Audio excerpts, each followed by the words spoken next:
경제 저널리스트 이완배의 경제의 속살 한 주간 종합편과 함께하겠습니다. 광고 듣고 월요일 방송부터 차례로 보내드리겠습니다. 야, 근데 홍어가 진짜 그렇게 몸에 좋아? 아이, 끝내준다니까. 근데 비싸지? 열나 싸고 열나 맛있는 홍어가 있다니까. 어디? 알싸한 홍어. 네이버 검색창에 알싸한 홍어를 검색하시고 1599-6456 전화 주문도 가능합니다. 노력한 만큼 내어주는 자연, 그 자연의 마음을 알기에 정성농장 홍삼. 검색창에서 정성농장 홍삼을 검색해주세요. 010-9754-6972. 다이어트 해야 하는데 좀 간단한 방법 없을까? 다이어트 전용 그린 스무디로 하루 한두 끼만 맛있게 바꿔 드시면 끝! 1522-6648 또는 비타샵을 검색해주세요. 허리가 아파요. 아랫배가 나와요. 골반이 바로 서야 건강도 아름다움도 바로 섭니다. 바디로직을 입으세요. 토크밴드의 입체적인 탄력이 틀어진 골반을 바로잡습니다. 간편하고 확실한 골반 교정 타이즈 바디로직. 화요일 방송분입니다. 민중의 소리 이완배 기자와 함께하는 경제의 속살. 민중의 소리 이완배 기자 만나겠습니다. 이완배 기자님. 네, 안녕하십니까. 예, 어떻게 세월호 3주기 네. 어떻게 보내셨어요? 정말 경건하게 집에서 마음이 너무 좀 착잡하더라고요. 예. 그래서 그날은 아무 생각하지 않고 그냥 집에서 조용히 TV도 보고 예. 혼자서 뭐 울적거리기도 하고 예. 미안한 죄스러움도 가지고 예. 이런저런 생각하면서 그렇게 보냈습니다.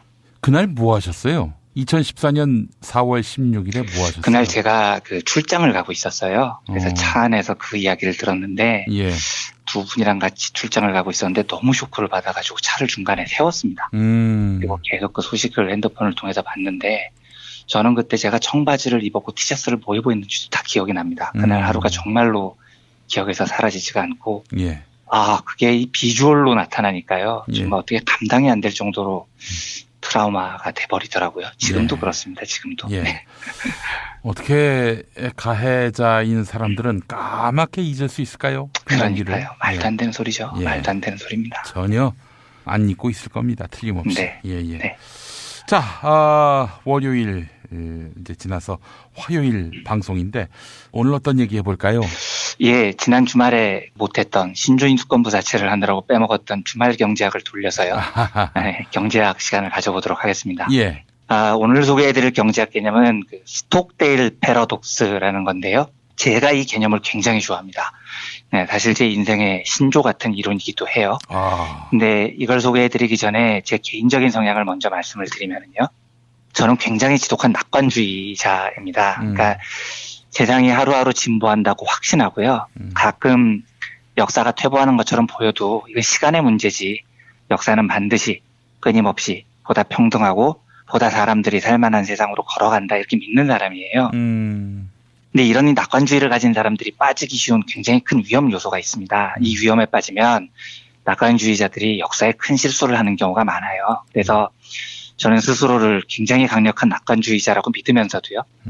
낙관주의에 대한 엄중한 경고를 하는 이 스톡데일 패러독스라는 이론을 늘 마음에 담아두려고 노력을 합니다. 어떤 이론인지 소개를 해드리겠습니다. 제가 이 이론을 처음 접한 게 경영학 이론 책에서 처음 접했습니다. 아마 많은 분들이 아실 것 같은데요. 2001년에 책이 나오면서 우리나라에서도 열풍을 일으켰던 좋은 기업을 넘어서 위대한 기업으로 이라는 책이 있습니다. 짐 콜린스라는 경영 컨설턴트가 쓴 책이죠. 한국에서도 엄청난 열풍이었어요. 단지 좋은 기업이 아니고 위대한 기업으로 발전을 한 회사들의 공통점이 뭐냐 이걸 연구해서 서술한 책이기도 하고요. 예. 근데 솔직히 말씀드리면 저는 그 책을 그렇게 높게 평가하지는 않아요. 그러니까 경영 컨설턴트들이 하는 책들이 다 그런데 굉장히 맞는 말처럼 들리는 것 같은 말만 뽑아서 책을 만듭니다. 그래서 네, 되게 뻔해요 책이 좀. 네, 다만 제가 그 책에서 굉장히 관심 있게 봤던 유일한 대목이 바로 이 스톡데일 패러독스라는 대목입니다. 그래서 이게 어디에서 나온 개념인지를 추적을 해봤더니 이게 원래 경영학 이론이 아니고 심리학 이론이라고 하더라고요. 예, 아무튼 이 이론을 지금 오늘 소개를 해드리겠습니다. 스톡데일은 사람 이름입니다. 제임스 스톡데일이라는 사람이고요. 베트남 전쟁 때 1965년부터요, 1973년까지 베트남에 잡혀서 동료들하고 포로로 갇혀 있었던 사람입니다.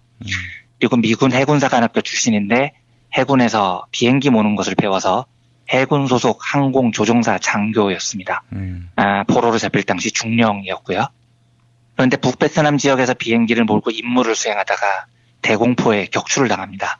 근데 이게 제가 한번 과거에 말씀을 드린 적이 있었지만 베트남 전쟁 초기였는데요.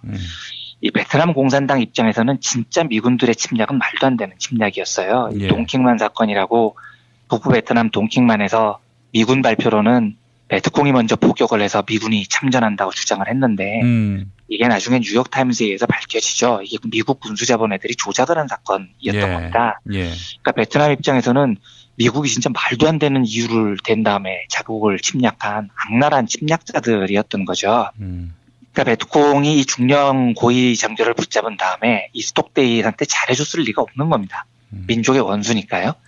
그래서 베트남 정부가 이 스톡데일 중령에게 상당한 수준의 폭행 그리고 고문을 실제로 가한 것으로 알려집니다. 이때 스톡데일 중령이 수감됐던 곳이 아주 악명 높은 호아로라는 수용소였는데요. 예. 실제로 스톡데일 중령은 여기서 고문을 당해서 팔이 마비가 됩니다. 평생 장애를 갖고 살게 됐다고 해요. 근데 문제는 이런 겁니다. 이 호아로 수용소에 수많은 미군들이 갇혔어요. 그리고 상당한 가혹행위가 있었습니다. 그런데 스톡데일은 무려 7년 반 동안 이 수용소에 소감돼 있었는데 결국은 살아나온 몇 안 되는 포로가 돼요. 그러니까 1965년에 잡혀갔는데 1973년까지 버틴 겁니다. 이 과정을 보면 스톡데일이 정말로 처절하게 현실을 대비하면서 버티는 모습을 보여줍니다. 그래서 스톡데일 중령은 때때로는 수용소에서 미군들을 모아서 데모도 합니다. 그리고 일부 동료들이 회유에 넘어가는데 스톡데일은 버텨요. 그리고 악랄한 고문을 받을 때에도 스스로 계속 그 고문에 대비한 준비를 합니다. 그리고 부하 포로들에게 연대감을 주기 위해서 자기들끼리만 소통할 수 있는 아주 정교한 감옥 내부 통신망도 만들어요. 실제로 스톡데일도 회유를 당하는데요. 회유를 당할 때도 준비를 합니다. 한 번은 이 카메라가 들어온 상태에서 미군 포로들이 얼마나 훌륭한 대우를 받고 있느냐 비디오 테이프를 제작하는 과정에 스톡데일이 등장을 해요. 예. 그런데 거기에 나오기 싫어서 의자로 자기를 막 자해를 합니다. 그리고 면도날로 자기 몸을 막 베요. 극한의 고통을 자기가 감내를 하면서 그 회유에 안 넘어가려고 버티죠. 반면에요. 함께 수감됐던 동료 포로들은 7년은커녕 거의 몇 년도 못 버티고 대부분 다 죽습니다. 그래서 스톡데일이 살아 돌아왔을 때 수많은 사람들이 도대체 뭐가 차이가 나서 스톡데일은 살아 돌아왔을까? 이거에 대해서 연구를 시작을 합니다. 그래서 좋은 기업을 넘어 위대한 기업으로 그 책의 저자인 콜린스가 스톡데일한테 직접 물어보죠. 도대체 어떤 차이가 있어서 당신은 그 긴 포로 생활을 이겨내고 살아나왔나요? 다른 사람들은 다 죽었는데요. 이렇게 묻습니다. 그랬더니 스톡데일 대답이 뭐였냐면요. 내가 보니까 불필요할 정도로 지나치게 낙관적인 사람들은 다 죽더라고요. 이렇게 답을 합니다. 그러니까 동료들 중에 근거가 없는 낙관, 희망 이런 걸 가지고 있던 사람들은 다 죽었다는 거예요. 어떤 식이냐면 설마 우리가 세계 최강대국 미군 포로인데 이번 크리스마스 전에는 나갈 거야. 이렇게 생각을 하는 겁니다. 그런데 크리스마스가 지나가잖아요. 아, 그럼 다음 부활절이 되기 전에는 설마 석방되겠지. 우리가 미국인데. 이렇게 근거 없이 희망을 가져요. 부활절도 안 되면은 그 다음 크리스마스 때는 나가겠지. 이렇게 막연한 희망을 가진 사람들이요. 예, 막상 크리스마스가 지나도 못 나가잖아요. 부활절이 지나도 못 나가잖아요. 추수감사절이 지나도 못 나가잖아요. 시간이 지나면서 계속해서 절망을 경험하게 됩니다. 그러면 상실감에 빠지죠. 그리고 그 상실감을 이기지 못하고 죽게 된다는 겁니다. 근데 반면에 스톡데일은 어땠냐면 이 사람도 낙관적이었어요. 이 고통은 끝난다. 나는 나갈 수 있어. 라고 미래를 긍정한 건 동료들하고 똑같습니다. 그런데 스톡데일은 어디에서 차이가 있느냐? 막연히 희망적이지 않았다는 겁니다. 시간이 지나면 나갈 거야. 이런 근거 없는 희망의 낙관주의가 아니고요. 이 사람은 잘 될 거라는 믿음을 잃지 않는 와중에도 현실이 어렵다는 사실을 절대로 망각하지 않았어요. 그래서 현실이 너무 엄혹하기 때문에 아주 디테일하게 현실을 준비를 하고 대응을 합니다.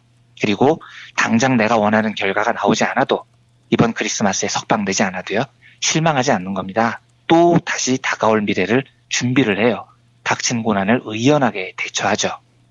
그래서 스톡데일 패러독스라는 게 스톡데일의 이제 모순이라는 말인데요. 왜 생기냐면요.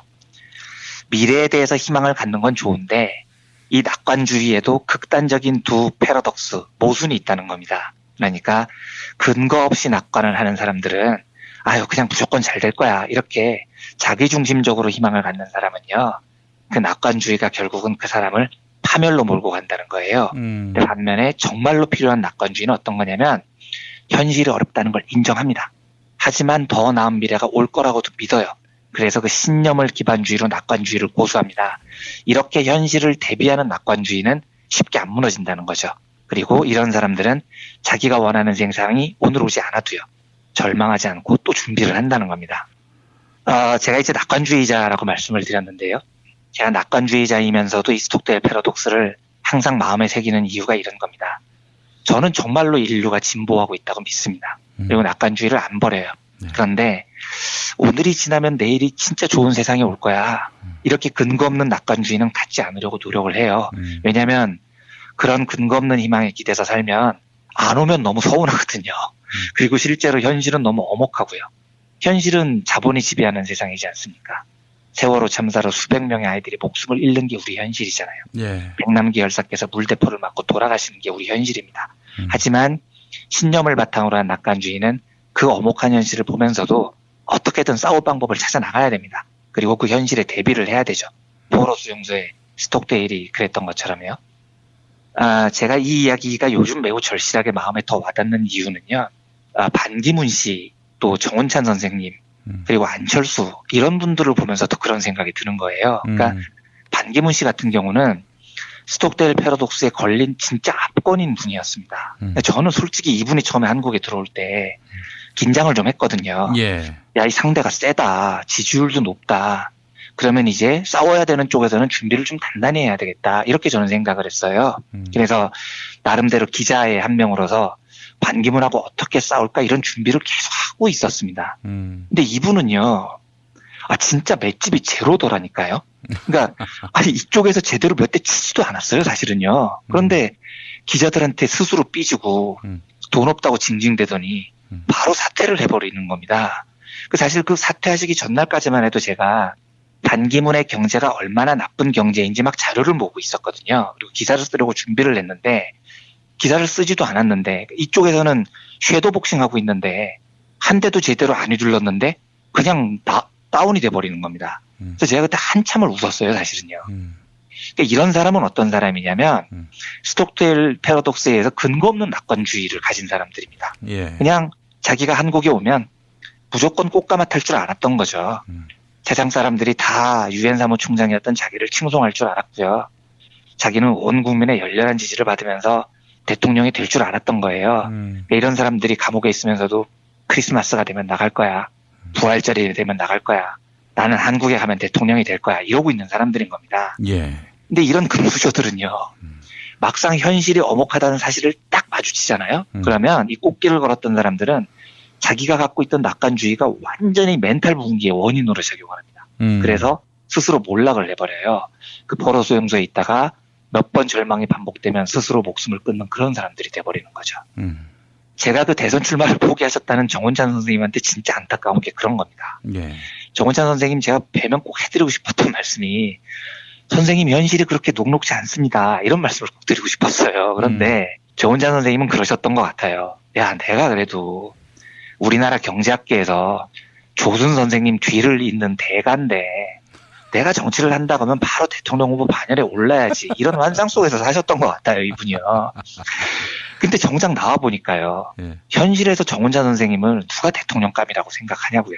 그러니까 이런 분들은 현실의 뜨거운 맛을 보는 순간에요. 그냥 절망을 해버리고 포기를 해버려요. 대처가 안 되는 겁니다. 예. 그리고 몰락을 해버려요. 크리스마스 때 나갈 거라고 기대했던 포로들 같은 거죠. 나가지 못한다는 사실을 알면 그냥 멘붕에 빠져서 끝장이 나버리는 겁니다. 반면에요. 인류 역사의 진보를 낙관하지만 엄혹한 현실에서 싸워본 운동가들은요. 쉽게 절망 안 합니다. 매번 깨지거든요. 그리고 매번 깨지면서도 스톡데일 중령이 했던 것처럼 현실을 대비를 해요. 그리고 준비를 합니다. 그리고 싸웁니다. 한 10번 정도 KO가 돼도 포기를 안 하죠. 이게 진정한 낙관주의예요. 현실을 기반으로 대비하고 고통을 감내하면서도 희망을 잃지 않는 이게 바로 역사를 바꾸는 낙관주의의 정수인 겁니다. 제가 그 요즘 제기되는 여러 의혹에 대해서 안철수 후보 쪽이 보여주는 태도를 보면서 제가 가끔 피식하고 웃을 때가 있습니다. 그러니까 저는 이 사람 역시 스톡데일 패러독스에 빠진 전형적인 인물이라는 생각이 들어요. 그러니까 안철수 후보는 진심으로 자기의 미래를 낙관하는 것 같아요. 그러니까 진짜로 자기가 대통령이 될 거라고 믿는 것 같더라고요. 그러니까 이번 크리스마스 때 석방될 거라고 믿었던 포로들 같은 거죠. 그런데 그 낙관이 현실에 기반하지 않은 겁니다. 그러니까 현실 대응 능력이 거의 제가 보기엔 완전히 제로예요. 아무 일도 안 하고 크리스마스 때 나갈 걸 기대하는 포로들 같은 모습이 저는 보입니다. 그러니까 제기되는 의혹에 대해서 나오는 반응을 보면 그렇습니다. 반응이 너무 국민 정서하고 동떨어져 있습니다. 그게 왜 문제가 돼? 이런 태도예요. 그러니까 예를 들면 부인 그 교수 특혜 채용 문제예요. 채용한 쪽에 물어봐. 왜 나한테 난리야? 뭐 이런 태도잖아요. 그러니까 김경진 의원인가요? 그분 해명을 들어보면 이렇게 답을 하더라고요. 그 부인분이 서울대 의대를 나왔고 미국에서 변호사 자격증을 땄고 이렇게 훌륭한 분이 서울대 교수가 된 게 뭐가 문제냐. 지금 이렇게 해명을 하던데요. 의혹의 본질은 그게 아니거든요. 국민들이 듣고 싶은 말은 김미경 교수가 얼마나 잘난 사람인지 자기 자랑을 듣고 싶어 하는 게 아니에요. 그런데 김미경 교수가 잘났는데 뭐가 문제야. 그러니까 국민 정서하고 완전히 동떨어진 얘기를 하고 있는 겁니다. 안내 BW 의혹에 대해서도 해명은 이런 거죠. 아니 안철수가 지난번에 기부를 1,500억 원이나 했잖아. 뭐가 문제야. 이런 식이에요. 그런데 1,500억 원 기부는 기부고 BW 의혹은 의혹인 겁니다. 그런데 BW로 재산을 불리지 않았으면 1,500억 원 기부도 못했겠죠. 그런데 안캠은 어떤 반응을 보이냐면 본질과 아무 상관없는 자기 자랑을 지금 해명이라고 내놓고 있습니다. 기부했잖아 이거죠. 김미경 교수는 잘났잖아. 안철수는 돈 기부했잖아. 그러니까 의혹을 해명을 하는데 왜 자기 잘난 자랑을 계속 하느냐는 게 제 궁극적인 의문점입니다. 특히 김미경 교수가 보좌진을 사적으로 이용했다는 그 의혹에 대해서 저는 그 안철수 후보 본인의 해명이 진짜 좀 웃겼습니다. 그 TV조선인가요? 그 전원책의 이것이 정치다? 그런 프로그램에 출연해서 안철수 후보가 했다는 말이 부인한테 참 미안하다 이랬다는 거죠. 그래서 제가 진짜 아이고 이 금수저구나. 진짜 현실 대비 능력이 떨어지시는구나 싶었습니다. 그게 부인한테 미안할 일이 아니잖아요. 제일 먼저 보좌관 분들한테 미안해야죠. 그리고 국민들한테 미안해야 됩니다. 그런데 안철수 후보는 아이고 내 귀한 부인이 상처를 입었어요. 부인님 미안해요. 이러고 있는 겁니다. 근데 왜 이런 일이 벌어질까요? 이 사람들은요. 평생 꽃길만 걸어왔기 때문입니다. 실패를 몰랐어요. 이런 사람들은 현실 인지 능력이 매우 떨어집니다. 그리고 백발백중 근거 없는 낙관주의에 빠져요. 내가 이 정도 해명하면 됐지 뭐. 뭘 더 하려고 해. 충분하지? 해명됐지? 오케이? 이런 태도를 못 버려요. 그러니까 안철수 후보가 그동안 정치를 하면서 소통이 부족하다거나요?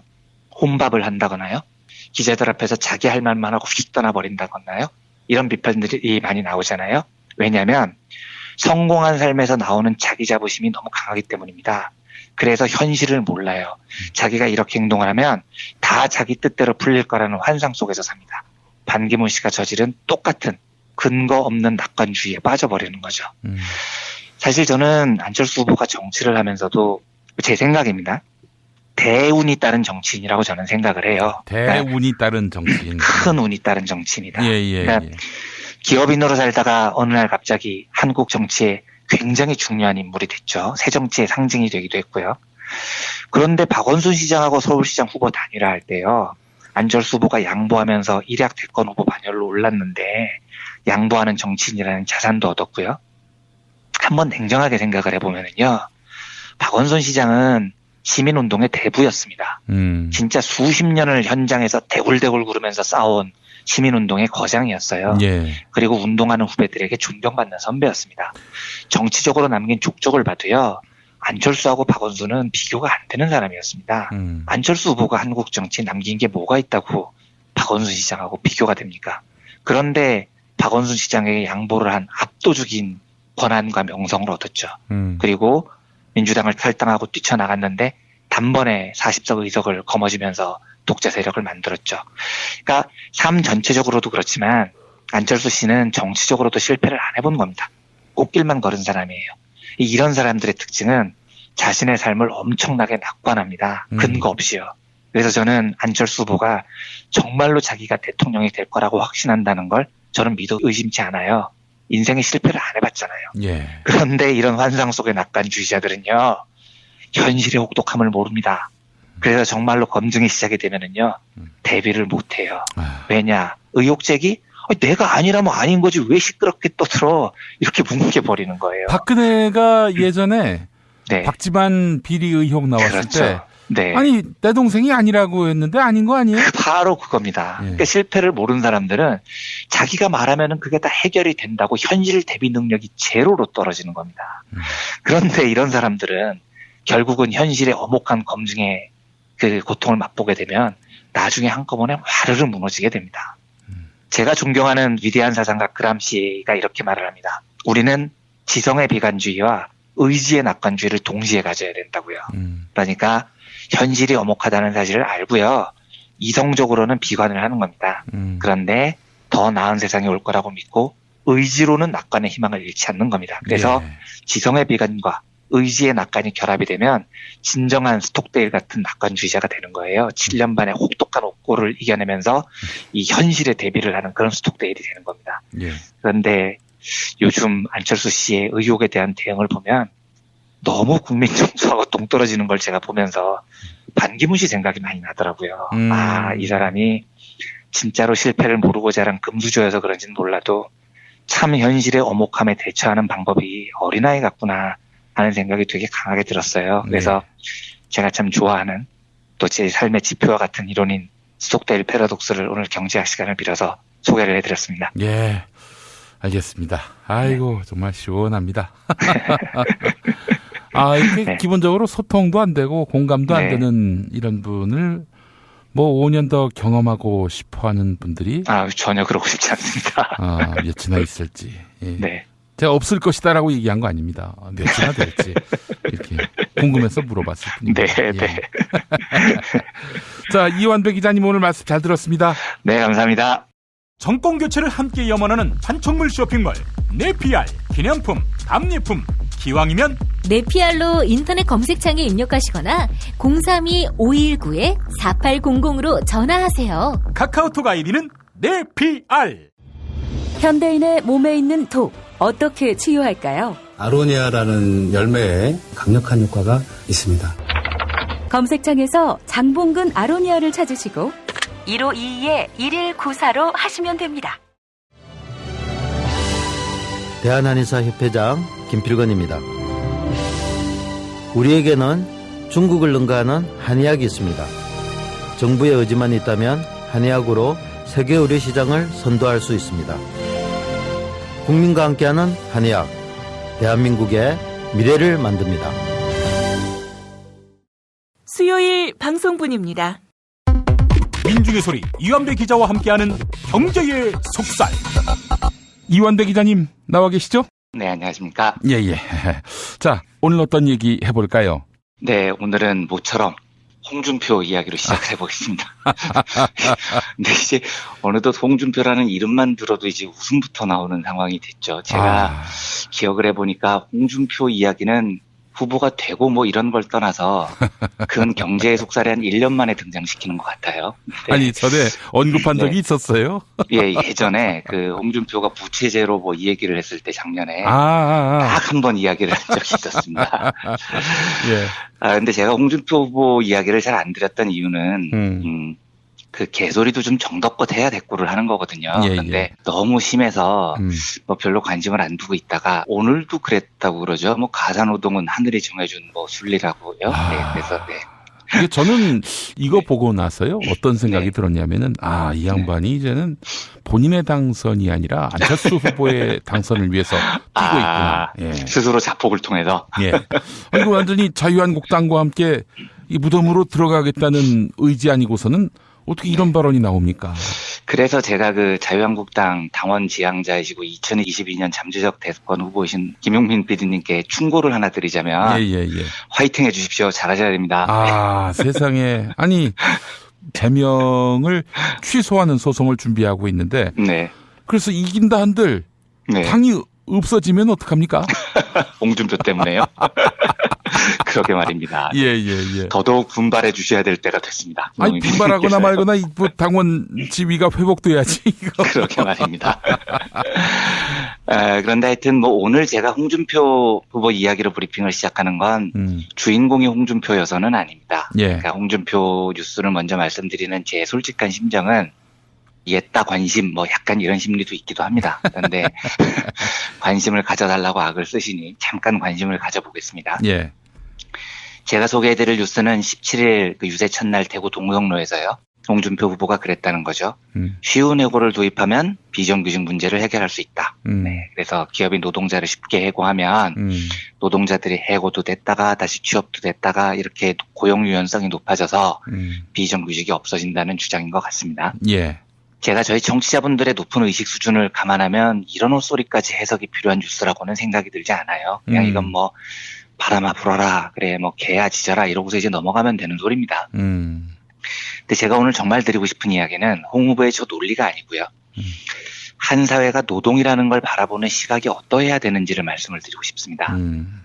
실제로 과거에 정호희 대표님께서 대선 후보의 노동 공약을 한번 비교를 해주셨죠. 그리고 은수미 전 의원께서도 방송에서 나오셔서요. 비슷한 이야기를 해주셨습니다. 예. 선거철만 되면 비슷비슷하다는 거예요. 각 후보의 노동 공약이요. 예. 그리고 홍준표처럼 아예 막 나가는 일부 보수표 주인만 노리는 당선은 관심도 없는 이런 사람을 빼고 나면 대부분 당선을 목표로 하는 후보들은 선거 때만 되면 친노동적인 비슷한 공약으로 수렴을 합니다. 왜냐하면 그게 표기 때문에 그렇거든요. 그러니까 어찌됐건 한국에서는 노동자라는 계급의 숫자가 다수고요. 많은 후보들이 딱히 선거 때 노동자들의 심기를 왜 굳이 건드리려고 하겠어요. 그러니까 문제는 후보의 공약도 사실은 중요한데요. 은수미 의원께서 저희 브리핑에서 말씀하셨던 것처럼 정말로 노동을 존중하는 진심, 관점 이런 게 있느냐 없느냐 여부가 사실은 매우 중요합니다. 예. 또 한 가지 제가 오늘 말씀드리려는 주제가 이건데요. 노동에 대한 진심이 없는 후보들은요. 선거철에는 노동자들에게 아부를 하지만요. 당선이 되면 노동을 외면하고 자본의 편에 서요. 그래서 제가 그 안철수 후보를 신뢰하지 않는 이유가 이런 건데요. 그러니까 솔직히 말씀드리면 저는 안철수 후보가 무슨 노동 공약을 내세웠는지 별로 관심이 없어요. 왜냐하면 어차피 안 될 것 같기 때문입니다. 예. 규제 프리존법 통과 이런 말을 대놓고 하는 친자본적 후보가 당선이 되면 노동 공약을 어떻게 대할지 저는 예상이 돼요. 제가 한번 과거 대선 때요. 이름을 가리고 모 후보의 공약을 한번 읽어보겠습니다. 어떤 후보 공약인지 짐작을 한번 해보십시오. 예. 노동 3권의 최대한 보장, 국민 대다수의 경제적 운명 공동체화, 종업원 지주제의 배분 비율 조정, 영세민 직업훈련 확대, 농어촌 특별기금 1조 원 확대. 이게 누구 공약일 것 같습니까? 영세민이란 표현 쓴 거 보니까 박근혜 같은데요? 아닙니다. 이게 1987년도 노태우의 공약이었습니다. 아, 그래요? 그러니까 지금 어떤 후보도요. 그러니까 노태우 같은 군부 독재를 연장하는 후보도 선거 때는요. 이런 친노동, 친민중적인 공약을 내세워요. 안 지킬 뿐이죠. 노동에 대한 관점이 근본적으로 반노동적인 사람들의 전형적인 특징이 이렇습니다. 그런데요. 노동에 대한 권한 강화, 친노동적인 세계관 이런 게 과연 한국 사회에서 득표를 위한 활동뿐일까? 이게 제가 오늘 드리고 싶은 이야기입니다. 그러니까 많은 분들은 진보적인 분들도 우리가 노동자니까 노동이 당당하고 아름다운 세상을 만들자라고 이야기를 하고 공감을 하시는데 이걸 일정의 한 나라가 보유하고 있는 부의 크기, 요 파이를 노동이 조금 더 가져가야 된다라는 관점으로 해석을 하시는 분들이 많습니다. 예를 들면 한국의 국부가 한 100 정도가 되면은요. 지금은 노동이 한 10만큼밖에 못 가져가잖아. 그러니까 요거를 한 20으로 늘리자 이렇게 생각을 하는 거고요. 선거 때만 되면 많은 후보들이 그래 우리 노동의 몫을 20으로 높여줄게 이렇게 사탕발림으로 공약을 해요. 그리고 당선이 되면 이제 생각이 달라지는 거죠. 야, 100 중에서 10 가져가던 니네들이 20 가져가면 자본이 가져갈 몫이 90에서 80으로 줄어들잖아. 안 되지. 내놔. 이렇게 번복을 해버리는 겁니다. 근데 저는 노동이 중시되는 세상이라는 게요. 근본적으로 사회의 일정한 국부를 노동자가 더 많이 가져가느냐 아니냐의 싸움으로 보지 않아요. 그러니까 자본이 가져갈 몫을 빼앗아서 노동으로 돌리자 이런 차원의 해석이 아니라는 말씀인 겁니다. 그러니까 제가 가끔 이야기 드리지만 저는 자본주의를 전복하자고 주장하는 사람이 아닙니다. 사회주의자도 당연히 아니에요. 로버트 라이시, 조지프 스티글리츠 이런 저명한 좌파 경제학자들이요. 제가 참 좋아하는 학자들인데 이분들의 주장처럼 노동을 존중하면은요. 그게 자본주의를 살리는 길이라고 생각을 하는 사람입니다. 그러니까 미국의 대표적인 좌파 경제학자인 로버트 라이시의 책 제목이요. 자본주의를 전복하라가 아니라니까요. 예. 자본주의를 구하라입니다. 이걸 복잡하게 설명드리는 것보다 실례를 말씀을 드리면 이해가 좀 쉬우실 것 같습니다. 경제학에서는 ECP 체인이라는 개념이 있습니다. 영어라서 좀 죄송한데요. 예. ECP 체인이라는 게 그 노동자, 인플로이라고 하죠. 고객, 예. 커스터머가 있고요. 주주, 프로핏입니다. 그래서 이 앞자를 따서 ECP 체인이라고 하는데요. 셋 중에 뭐가 기업에서 제일 중요한가를 다루는 경영학 이론입니다. 예. 노동자, 고객, 주주는 모두 기업을 경영하는데 굉장히 중요한 요소들이죠. 노동자가 없으면 당연히 제품을 만들 수 없고요. 고객이 없으면 제품을 팔 수가 없습니다. 그리고 주주는 그 기업을 소유한 주인이므로 당연히 중요한 존재죠. 예. 그런데 경영학에서는요. 이 노동자, 고객, 주주 중에 누구를 제일 중요하게 다루는 것이 기업에 중요한가를 오랫동안 연구를 해왔는데 신자유주의 이론은 압도적으로 프로핏, 그러니까 주주들을 위하는 게 기업에 제일 큰 도움이 된다고 지 멋대로 결론을 내버렸습니다. 그러면 상식적으로 생각을 해보겠습니다. 만약에 기업이 주주들을 제일 중요시한다면요. 주주들을 상징하는 P라는 영어가 profit인데요. 영어로 이윤이라는 뜻입니다. 예.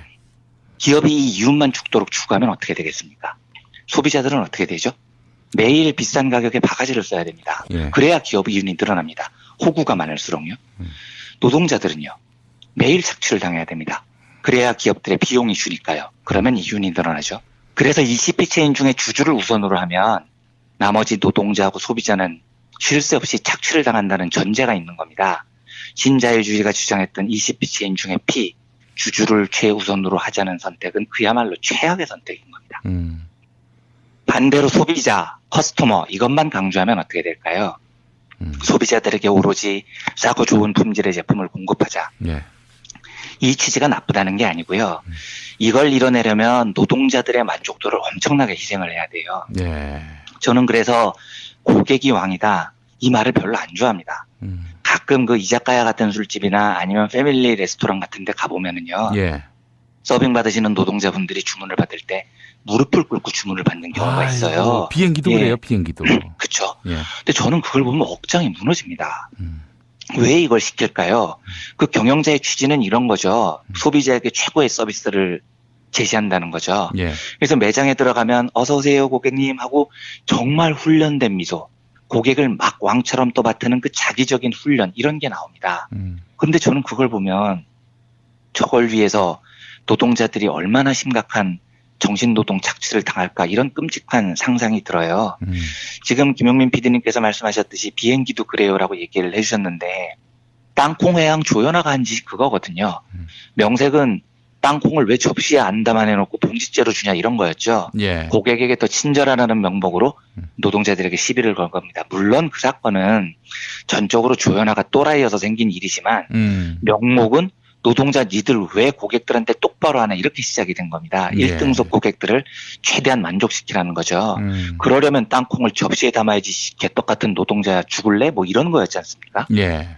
그러니까 ECP 체인 중에 고객이 왕이다. 이런 개념으로 경영을 접근하면 노동자들의 심각한 정신 착취가 이어집니다. 그 외 예전에 뭐 보신 분들이 있으실지 모르겠지만 TVN에서요. 개그 프로그램 중에 코미디 빅리그의 갑과 을이라는 코너가 있었어요. 예. 저거 정말 재밌게 봤어요. 재밌었죠. 보셨군요. 그러니까 예를 들면 뭐 옷가게 사장님이 중국집에서 배달을 시켰는데 예. 배달이 늦으니까 배달원한테 막 갑질을 해요. 예. 왜 배달이 늦어? 단무지는 왜 조금이야? 막 따기를 때리고 죽을래? 이렇게 막 갑질을 하는데 그리고 꺼져! 하고 난 다음에 이 종업원이 갑자기 배달하시는 노동자가 옷을 사겠다 이러면서 고객이 된 거예요. 그러더니 조금 전에 갑질했던 사장한테 야 이씨 이게 옷이야? 왜 이렇게 비싸? 이러고 또 옷가게 사장 따기를 막 때립니다. 제가 그걸 보고 한참을 웃었는데 그런 겁니다. 고객을 왕으로 모신다는 개념을 너무나 금과 옥조처럼 떠받들면 그 일을 하는 노동자들에 대한 심각한 정신폭력은 당연하게 이어진다는 겁니다. 예. 그러면 실제로 이 20배 체인 중에 무엇을 제일 중요하게 생각해야 할까요? 여기에 대한 답에 매우 훌륭한 사례가 있습니다. 미국의 사우스웨스트라는 저가 항공사가 있습니다. 지금 미국의 이미 4대 항공사로 큰 굉장히 유망한 회사죠. 예. 이 회사에는 지금은 아닌데요. 몇 년 전까지만 해도 이 회사에 경영을 했던 사람이 허브 켈러허라는 사람입니다. 굉장히 유명한 사람이고요. 이 켈러허의 경영 철학이 굉장히 독특합니다. 한마디로 요약하면 노동자는 가족이다라는 겁니다. 그래서 켈러허한테 기자들이 물어본 적이 있어요. 20피 체인 아시죠? 20피 중에 뭐가 제일 중요합니까? 이랬더니 켈러허가 피식 웃으면서 이렇게 대답을 해요. 아니 그러니까 지금 노동자, 고객, 주주 중에 누가 제일 중요하냐고 물은 거잖아요. 아, 그게 질문이 됩니까? 당연히 노동자가 제일 중요하죠. 노동자가 행복하고 만족하면은요, 노동자들이 일에 헌신을 해요. 에너지가 충만합니다. 그러면 당연히 고객들에게 최고의 서비스를 제공할 수 있고요. 고객이 행복하면 그 고객들이 우리 제품을 다시 찾고, 그래서 우리가 돈을 많이 벌어서 주주들도 행복하게 만듭니다. 이렇게 아주 짧고 간명하게 얘기를 합니다. 예. 실제로 과거에 시어스 백화점이라는 곳이 경영난을 겪었을 때 어떻게 돌파를 할까를 위해서 연구를 5년 동안 한 적이 있어요. 그런데 연구 결과가 어떻게 나왔냐면, 노동자의 노동 만족도를 높이면 고객의 고객 만족도도 정비례하게 높아집니다. 왜냐하면 노동자들이 일을 하는데 행복해요. 그러니까 교육받은 웃음, 교육된 친절을 보이는 게 아닙니다. 노동자들이 스스로 행복하니까 직장을 사랑하고 일터에서 웃음을 짓고 고객에게 친절합니다. 당연히 그 행복 에너지가 전달이 된다는 거죠. 그러면 회사의 이윤도 늘어나고 주주들도 만족을 하게 됩니다. 20피 체인 중에 노동자, 고객, 주주 모두를 만족시키는 핵심 체인의 고리는요, 저는 단언컨대 노동자의 행복이라고 주장을 합니다. 실제로 허브 켈러가 이끌었던 사우스웨스트 항공이요. 예. 미국이 땅덩이가 넓으니까 항공사가 얼마나 많습니까? 근데 얘네들은 허접한 보잉 737 세대를 가지고 항공사를 시작한 진짜 찌끄레기 항공사였거든요. 예. 그런데 켈러는 회사에 어떤 어려움이 닥쳐도요, 한 명의 노동자도 해고를 하지 않아요. 미국은 You are fired가 진짜 흔한 나라인데 안 해고를 안 합니다. 그리고 언제나 노동자들의 처우를 경영의 최우선 과제로 삼아요. 노동자들은 회사에 계속해서 헌신을 했죠. 그래서 이 회사가 1967년에 설립됐는데 2016년까지 무려 44년 연속 흑자라는 대기록을 수립합니다. 심지어 2001년에 9.11 테러가 났을 때요, 이때 아무도 비행기 안 탔거든요. 근데 그 해에도 사우스웨스트는 흑자를 내요. 노동자들이 자발적으로 급여를 반납합니다. 회사를 살리기 위해서요. 예. 그런 결합된 경영 방식으로 44년 흑자라는 대기록을 지금까지 세워나가고 있는 회사입니다. 예. 이게 이런 개념이 아니라는 걸 좀 이해를 해주셨으면 좋겠습니다. 많은 우리나라에서 선진 경영을 도입하겠다는 경영자들이 네. 이런 생각을 해요. 돈 벌면 직원들한테 잘해줘야 된다. 그건 당연한 거다. 이런 생각을 하거든요. 예. 근데 켈러의 생각은 그게 아닌 겁니다. 기업이 돈을 벌면 노동자들에게 잘해준다가 아니고요. 거꾸로입니다. 노동자에게 잘해줘야 기업이 돈을 번다는 거예요. 주어가 바뀐 겁니다. 그러니까 돈이 생기면 노동자들한테 잘해주는 게 아니라 기업의 발전의 핵심 요소가 바로 노동자의 행복이므로 기업이 잘 나가든 못 나가든 노동자들을 가족으로 여기고 노동자에게 자부심을 심어줘야 된다는 겁니다. 그래서 노동자들이 회사에 출근을 할 때 울상을 짓고요. 아씨 오늘도 힘들겠구나 하고 투덜대면서 일하는 회사하고요. 예. 야 회사에 나가는 게 너무 즐겁고 행복해 라고 생각하면서 일하는 회사고요. 어느 쪽이 능률이 더 좋겠느냐는 거죠. 실제로 이 사우스웨스트는 되게 재밌는 일화가 많아요. 노동자들이 참 명랑한 걸로 유명합니다. 자발적 창의성, 명랑성 이런 건데요. 예. 그 사우스웨스트 항공 타본 후기에 가보면 이런 게 있어요. 그 기장부터 스튜어디스까지 에너지가 넘친다는 겁니다. 그래서 이 후기 중에 하나가 이런 건데요. 그 한 기장이 기내에서 금연 방송을 하잖아요. 이렇게 방송을 한다는 거예요. 담배 피우실 분들은 밖으로 나가서 비행기 날개 위에서 마음껏 피우시면 되겠습니다. 흡연하시는 분들을 위해서 영화를 한 편 틀어드릴 텐데요. 감상하실 영화는 바람과 함께 사라지다. 뭐 이렇게 방송을 합니다. 네, 창의성이 번뜩이는 유쾌한 사람들인 거죠. 예. 직장에 행복한 사람들인 겁니다. 예. 저는요, 한국 사회가 노동에 대한 관점을 정말 180도 바꿔야 된다고 생각을 합니다. 우리나라는 노동을 비용으로 생각하거든요. 예. 그런데 이제는 노동을 자산으로 생각해야 돼요. 노동이 불쌍해서 귀중하게 여기는 시각도 잘못됐습니다. 노동을 존중할 때 기업이 성장한다고 생각을 해야 됩니다. 그래서 한 사회가 노동을 볼 때 크나큰 존경심을 가져야 됩니다. 쉬운 해고가 도입돼야 비정규직 문제가 해결된다는 뭐 개떡 같은 홍준표 발상은 말할 필요도 없고요. 기업 사정을 고려해서 최저임금은 2020년이 돼서야 10,000원으로 올릴 수 있다는 안철수의 발상도 전형적으로 노동을 비인격적인 비용으로 바라보는 시각이에요. 저는 자유한국당 당원으로서 네. 홍준표 공약에 하나를 더 얹고 싶습니다. 네. 뭐냐면은 네. 쉽게 해고되는 거 좋다 이거예요. 네. 그런데 해고되면은 우리는 죽잖아요. 그렇죠. 당장 그날 먹을 밥도 그럼요. 걱정을 해야 되고 네. 그거 없도록 하는 거죠. 그러면은 복지 정책. 그렇죠. 확실한 네. 복지 정책. 뭐 네. 실업급여 이수나만한 뭐 이런 거 말고 네. 진정으로 네. 사회 안전망, 노동 안전망, 고용 안전망이 구축이 돼가지고 그러면은 이제 나쁜 기업에 다니는 그 노동자들 있잖아요.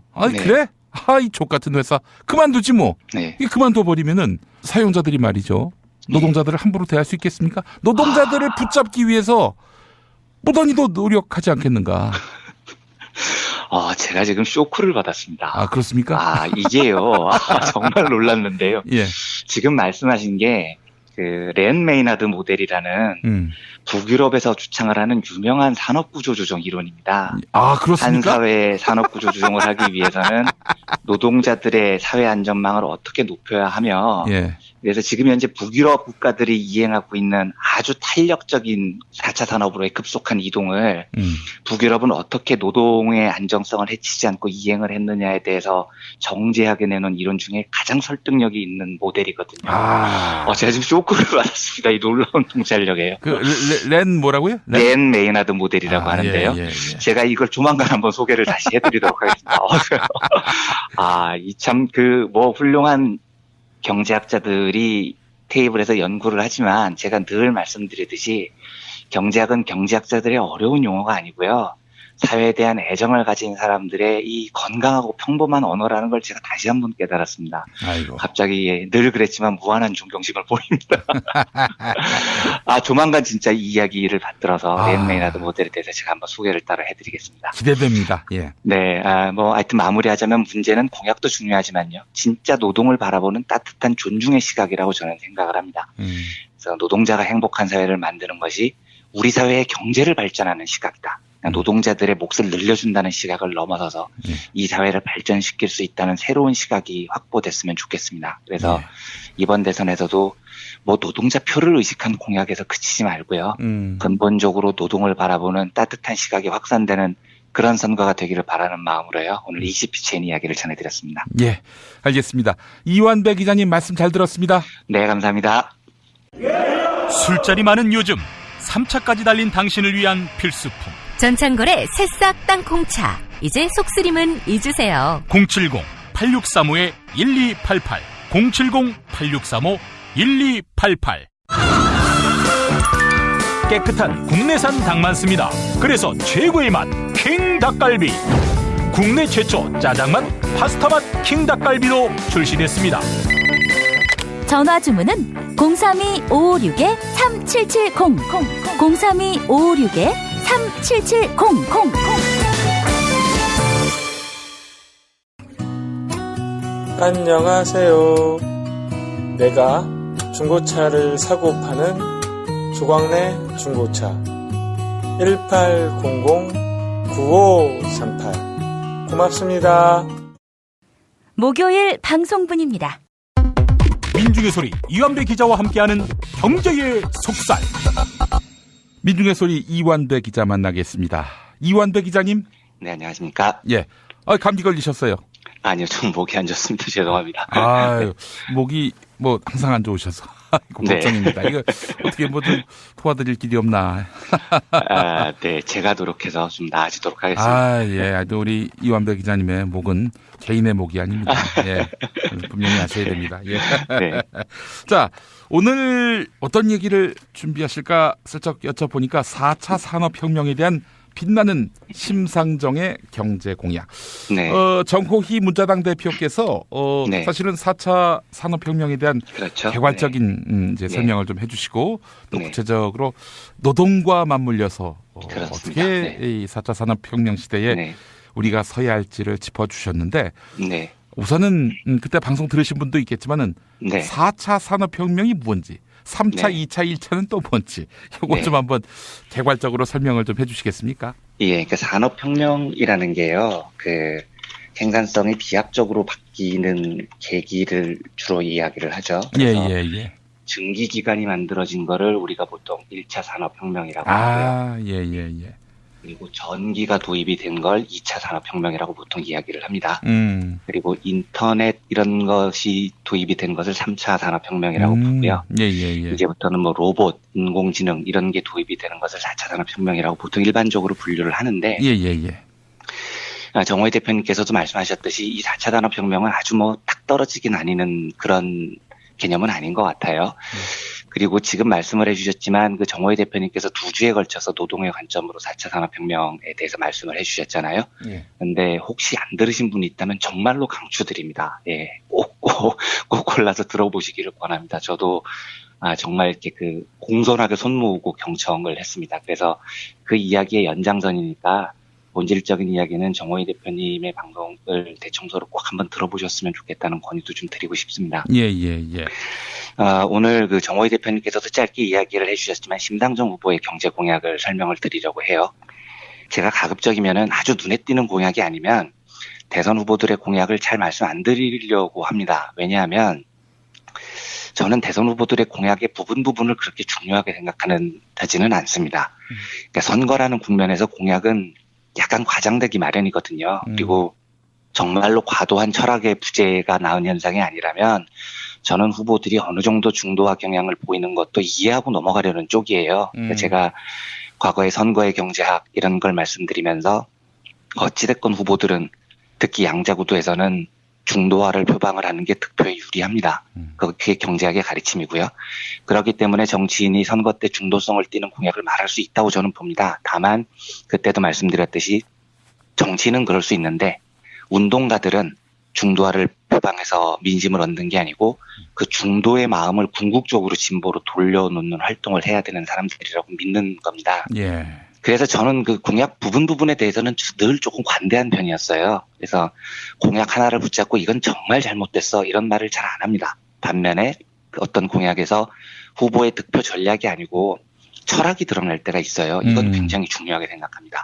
그래서 드러난 철학이 도저히 용납할 수 없거나 예를 들면 저는 제가 요즘 안철수 후보에 대해서 되게 거친 말을 많이 한다고 반응들이 있으시던데 제가 안철수 후보에 대해서 실제로 매우 거친 언어로 대하기 시작한 게 얼마 안 됐어요. 규제 프리존법 찬성한다는 이야기를 한 다음부터 제가 거칠어진 겁니다. 거기서부터 철학이 달랐구나. 그때 저는 이 사람이 루비콘강을 건넜구나 이렇게 판단을 한 겁니다. 문재인 후보의 사람 경제 2017이요. 제이노믹스라고 많이 부르던데요. 제가 굉장히 높은 점수를 드리고 싶다고 한번 말씀드린 적이 있었죠. 근데 실제 제가 그 공약의 부분을 말씀드린 건 아니었어요. 그러니까 선거 때 공약이라는 건 다 좋은 이야기 써야 되고요. 또 다 해줄 것 같고요. 그런 겁니다. 저는 그걸 너무 신봉하고 믿고 그러지 않는다니까요. 말씀드렸듯이 제가 사람 경제 2017 공약을 매우 높게 평가하는 건 그 안에 들어있던 세부 공약의 내용이 좋아서가 아니고 그 철학이 매우 훌륭해서였었던 겁니다. 그러니까 경제라는 것의 시선이 사람에 꽂혀 있어야 한다. 기업이 아니다.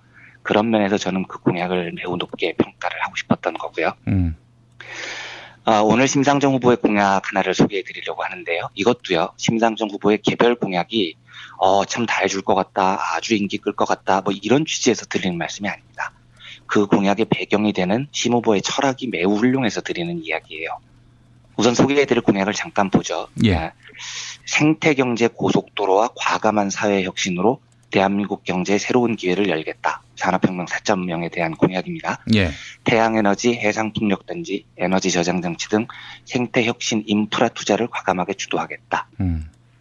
전국에 솔라 전기 충전소를 정부가 주도해 설치하겠다. 뭐 이런 내용들이 쭉 나옵니다. 근데 이 부분 내용이 중요한 게 아니고 진짜 중요한 건 요 대목입니다. 기술 발전이 국민 삶의 질의 향상으로 연결될 수 있도록 하겠다. 고용의 위기와 소득 격차를 극복하기 위해서는 4차 산업혁명의 성과를 모든 시민이 공유할 수 있도록 공유 자산을 형성해야 한다. 기본소득제 도입을 위한 플랜을 세우겠다. 이렇게 이야기를 합니다. 예.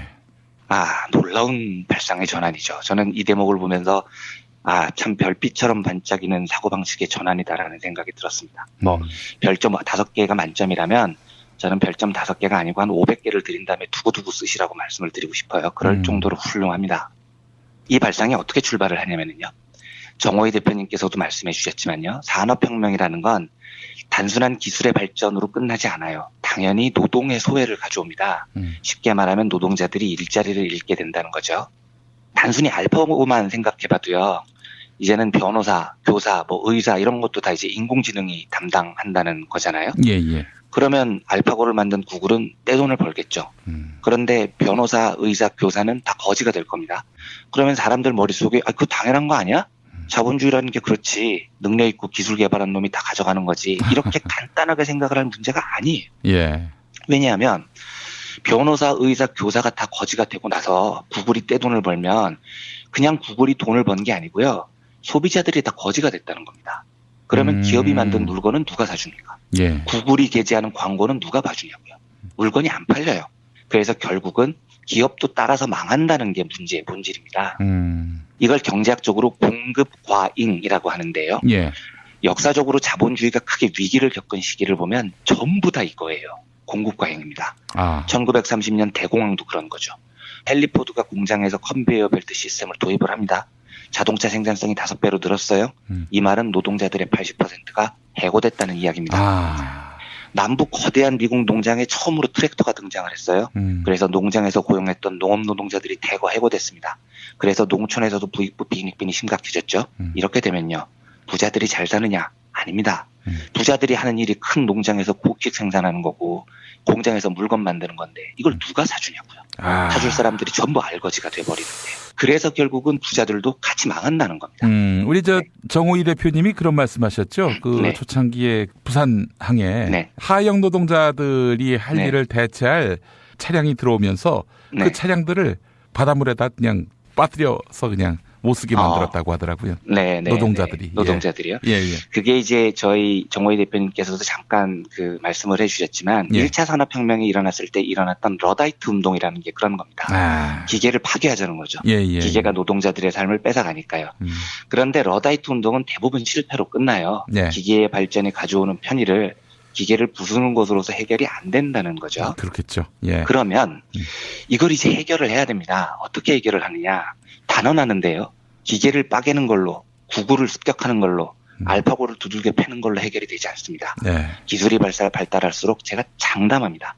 경제의 문제는 압도적으로 생산이 아니라 분배의 문제가 될 겁니다. 그러니까 경제의 시선이 어떻게 분배할 것인가에 거의 집중적으로 매달려야 될 때가 올 거라는 겁니다. 제가 일전에 한번 말씀드린 기억이 있습니다만 저는 인구 절벽이라는 걸 전혀 두려워하지 않는 사람입니다. 노동할 사람이 없어진다? 저는 안 믿어요. 미래 시대에 노동력이 부족할 거다? 그럴까요? 한국 경제가 제일 눈부시게 발전했던 때가 이 한국 경제의 골드락스라고 하는데요. 1980년대 후반하고 1990년대 초반이에요. 이때 인구가 4,200만 명이었습니다. 누구나 다 취직이 됐어요. 근데 지금은 5천만을 훌쩍 넘어섰죠. 저는 여전히 인구가 충분하다고 보고요. 4,200만까지 떨어져도 노동력이 부족할 거라는 문제는 저는 안 생길 거라고 봅니다. 알파고가 있잖아요. 우리에게는요. 대부분 기계화가 될 거거든요. 그런데 왜 노동력의 부족을 걱정을 하죠? 그러니까 실제로 인구절벽이라는 개념을 처음 만든 사람이 해리 덴트라는 사람인데 이 사람이 월가 금융자본 출신이에요. 그러니까 인구절벽은 자본이 늘어놓는 걱정이라는 거죠.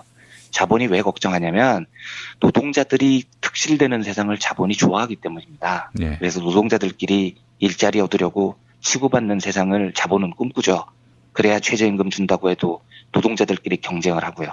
더 낮은 임금으로 일하려고 할 거 아닙니까? 그러니까 인구절벽으로 노동인력이 감소가 된다는 우려는 자본이 노동을 더 싼 가격으로 착취 못할 걸 걱정하는 말과 똑같은 말입니다. 또 한 가지요.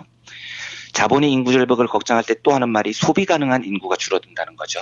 이거는 맞습니다. 그런데 이 문제도 해법이 굉장히 간단해요. 분배를 잘하면 됩니다. 제대로 된 분배를 하면 인구가 줄어들어도 소비 절벽 문제는 상당수가 해결이 된다는 이야기입니다. 그러니까 지금 자본이 두려워하는 건 이런 거죠. 100을 사회에서 부가 생산이 되면 그 100 중에 90은 자기들이 가져가야 되는데 나머지 10이 인구 감소로 줄어들까 봐 지금 걱정을 하고 있는 거예요. 예. 그러면 애초에 100을요. 50대 50으로 나눠버리면 됩니다. 노동자 농민들 숫자가 줄어도 그 사람들에게 돌아가는 몫이 50이 되면 소비는 줄어들지 않습니다. 그래서 기술 진보를 획득한 사회적 부의 총액을 사회 구성원에게 얼마나 골고루 나눠주느냐의 문제가 될 거라는 이야기입니다. 예. 실제로 김용화 순천향대학교 교수님 같은 분이요. 이분 예전에 그 한국보건사의 연구원장 지내셨죠. 이분은 적정 인구를 4천만 명대 초반이라고 여전히 이야기하세요. 어떻게 이야기하시냐면 1980년대가 살기 좋았다고 생각을 하는데 그건 그 시절 경쟁이 지금보다 치열하지 않았기 때문일 수도 있다. 나는 인구 4,200만 명 정도를 유지하려면 지금처럼 연간 45만 명 정도만 태어나면 되는데 이 정도가 나는 적정하다고 본다. 이렇게 말씀하세요. 저는 이 이야기에 동의합니다. 지금은 인구 절벽이 문제가 아니에요. 노동 인력의 감소도 문제가 아닙니다. 보다 경쟁 없는 사회, 보다 사람이 살 만한 사회, 분배가 제대로 되는 사회를 먼저 만드는 게 핵심이라는 이야기입니다. 예. 다시 4차 산업혁명 이야기로 돌아와 보죠. 알파고가 노동자들의 일자리를 대거 빼앗았습니다. 이러면 이제 인구 절벽이 우려하는 것과 같은 비슷한 현상이 나타납니다. 예. 기업이 물건을 생산했는데 노동자들이 다 알거지가 돼버려가지고 그 물건을 못 사주는 거죠. 즉 공급 과잉 현상이 필연적이라는 겁니다. 대공황 같은 경제적 도전이 시작될 가능성이 높아요. 그런데 이 우려에 대해서요. 대비하는 방법을 만들려면 발상의 전환이 필요해요. 아주 해결하는 간단한 방법은 분배입니다. 사회적 부를 잘 나누면 되는 겁니다. 쉽게 말씀드리면 구글이 알파고로 의사짓을 하고 변호사짓을 해서 벌어들인 돈을요. 전부 구글이 가져가야 될까요? 저는 아니라고 보는 겁니다. 그 돈을 국민들에게 나눠줘야 돼요. 그래야 기업도 삽니다. 4차 산업혁명을 바라보는 경제학의 시선이 이렇게 꽂혀 있어야 됩니다. 이런 면에서 김상정 후보의 철학, 고용위기와 소득 격차를 극복하기 위해서는 4차 산업혁명의 성과를 모든 시민이 공유할 수 있도록 공유 자산을 형성해야 한다. 기본소득제 도입을 위한 플랜을 세우겠다. 이건 놀라운 발상의 전환인 거죠. 예. 별점 100개짜리 철학인 겁니다. 예. 제가 지나서 하는 이야기인데요. 오늘 좀 편하게 말씀을 드리겠습니다. 여담을 하나 덧붙이면은요. 저는 오랫동안 기본소득 지지자였습니다. 2008년쯤인가 그 사회당 공약집을 보고 너무 놀랐고 그때부터 기본소득을 지지하고 나름대로 공부를 했었어요. 그때 김용민 PD님 기억하실지 모르겠는데 올해 설 때 그 국민카페 온에어에서 공개 방송했을 때요. 예. 정치자 한 분이 질문을 하셨어요. 기본소득에 대해서. 근데 제가 이 부분은 방송에서 좀 빼주셨으면 좋겠습니다. 그래서 네. 성민지 엔지니어님께 이 부분은 녹음을 하지 말아주세요. 그러면 답을 드리겠습니다. 예. 이러고 제가 답을 드린 적이 있어요. 그게 아마 이재명 후보 그 지지한다라는 뉘앙스로 읽힐까봐 그렇게 말씀하셨죠. 그러니까 이게 제가 예전에는 작년 7, 8월까지만 해도 기본소득에 대해서 막 5차례, 6차례 이야기를 했고요. 그때만 해도 괜찮았었는데 2월쯤이 되면 민주당 후보 경선이 열기를 띨 때였잖아요. 근데 이게 제가 작년 말부터 기본소득 이야기를 공개적으로 하면 이재명 시장 지지자냐고 공격적인 항의를 받게 되더라고요. 예. 근데 제가 이번 민주당 후보 경선 때 제 원칙은 철저히 중립을 지키는 거였고 누구든지 당선되면 정권 교체를 위해서 기자로서 시민으로서 힘을 보탠다. 이게 이제 제가 여러 번 말씀드린 제 입장이었는데 그래서 제가 오랜 기본소득 지지자지만 이게 이재명 시장을 지지하는 것처럼 보인다면 오해를 피하기 위해서 공개적으로 언급을 자제하겠다. 이렇게 몇 달 동안 제가 결심을 했던 겁니다. 예. 근데 이제 민주당 후보가 결정됐고요. 문재인 후보도 이재명 시장의 기본소득 철학을 잘 받아 안겠다고 언급을 하셨습니다. 그러니까 제가 조금 자유롭게 이야기를 해도 될 것 같아요. 저는 이재명 시장의 성남시 청년배당 이런 걸 보면서요. 정말 놀라웠습니다. 그리고 약간 좀 농담 비슷하게 얘기하면 짜증도 좀 났어요. 왜냐면 아니 저걸 저렇게 쉽게 해버리나? 저렇게 쉬운 거였어? 우리 진보 진영에서는 저거 책에서 보고 연구하고 뭐 노동당에서는 계속 공약도 내보고 그래도 아무런 지지도 못 받고 실험조차 못 해봤는데 저는 그래서 머릿속에서는 한국에서 기본소득은 한 50년 뒤에나 거론될 것 같다 이렇게 생각을 했거든요. 사실 한국이 초등학교 무상급식 가지고도 빨갱이 타령을 하는 나라잖아요. 예. 그런데 이재명 시장은 그냥 확 해버리더라고요. 그리고 멋지게 성공 포인트를 잡아내요. 환상적인 모델을 성남시에서 만들어낸 겁니다. 예. 놀랍고 경이로웠죠. 그래서 제가 그 이후에 진보 진영에 계신 분들 만나면 이런 이야기를 많이 드립니다. 우리가 진짜 좀 반성해야 된다. 우리가 수십 년 동안 하려고 했는데 빨갱이라고 욕먹으면서 대중적 지지를 못 얻었던 일을 이재명 시장은 그냥 해버리더라. 우리가 지금까지 했던 방식, 언어, 화법에 뭔가 문제가 있었을 수 있다. 이걸 연구를 좀 해보자. 이런 이야기를 저는 많이 하고 다녔어요. 뭐가 문제일까요? 글쎄요. 여러 이야기가 있겠지만 진보 진영에 있는 분들이 듣기 좀 불편하실 텐데 근본적으로 화법이 겸손하지가 않아요. 예, 그러니까 시민들에게 지지를 얻고자 할 때는 고개를 숙이고 간청해야 되는데 저는 이해는 됩니다. 그런데 너무 어려운 삶을 살아올 때는 자존심으로 버텨야 되는 거죠. 그러다 보니 이분들이 좀 대중들과 만날 때 조금 겸손하지 못한 그런 면이 있다고 저는 생각이 듭니다. 다른 이유도 여러 가지가 있겠지만요. 예. 아무튼 그런 건 좀 저는 조금 이재명 시장의 모습을 보면서 정책이 틀려서가 아니라 뭔가 국민들께 말하는 방식이 잘못된 것이 분명한 거잖아요. 이재명 시장은 그렇게 빠른 시간 내에 수많은 진보적인 아젠다들을 확 세상에 세팅을 했으니까요. 다시 한번 말씀드리지만 저는 이재명 시장 지지자가 아니고요. 저는 진보정당 지지자입니다. 그게 아니고 저는 이재명이라는 정치인이 진보 진영의 아젠다를 놀라운 속도로 뿜어내는 그 능력의 경위를 보였던 거고요. 그래서 이제 우리가 좀 반성을 해보자라는 대목이 있었다는 겁니다. 그걸 갖고 이제 불안하다. 네. 그러다 포퓰리즘 아니냐. 네. 이런 이야기가 사실은 보수뿐만 아니라 진보적 식견을 갖고 있는 사회관을 갖고 있는 분들 사이에서도 있죠. 돌았단 말이죠. 네. 글쎄, 근데 그걸 그렇게 볼 문제인가 싶은 생각도 들고 말이죠. 네. 그러니까 아마 경선 때 이제 경쟁이 치열했으니까 여러 관점에서 볼 수 있을 텐데요. 이제 그 경선 때 일을 말씀드리는 게 아니고 경선이 지난 다음에 우리 그 진보를 자처하는 많은 시민들은 진보를 두려워하시는 마음을 조금 없애셨으면 좋겠어요. 예. 진보의 세상은 빨갱이의 세상이 아니고 좋은 세상입니다. 좋은 세상. 그걸 이제 저희 같은 기자들이나 저보다 더 뛰어난 지식인 분들이 많이 설득을 해나가야 되는 거겠죠. 정치인들도 많이 활용을 했으면 좋겠고요. 예, 예. 다시 심상정 후보의 공약으로 돌아오겠습니다. 예, 예. 알파고로 구글이 돈을 법니다. 그 돈이 온전히 구글의 것이 돼서는 안 되는 분명한 이유가 있습니다.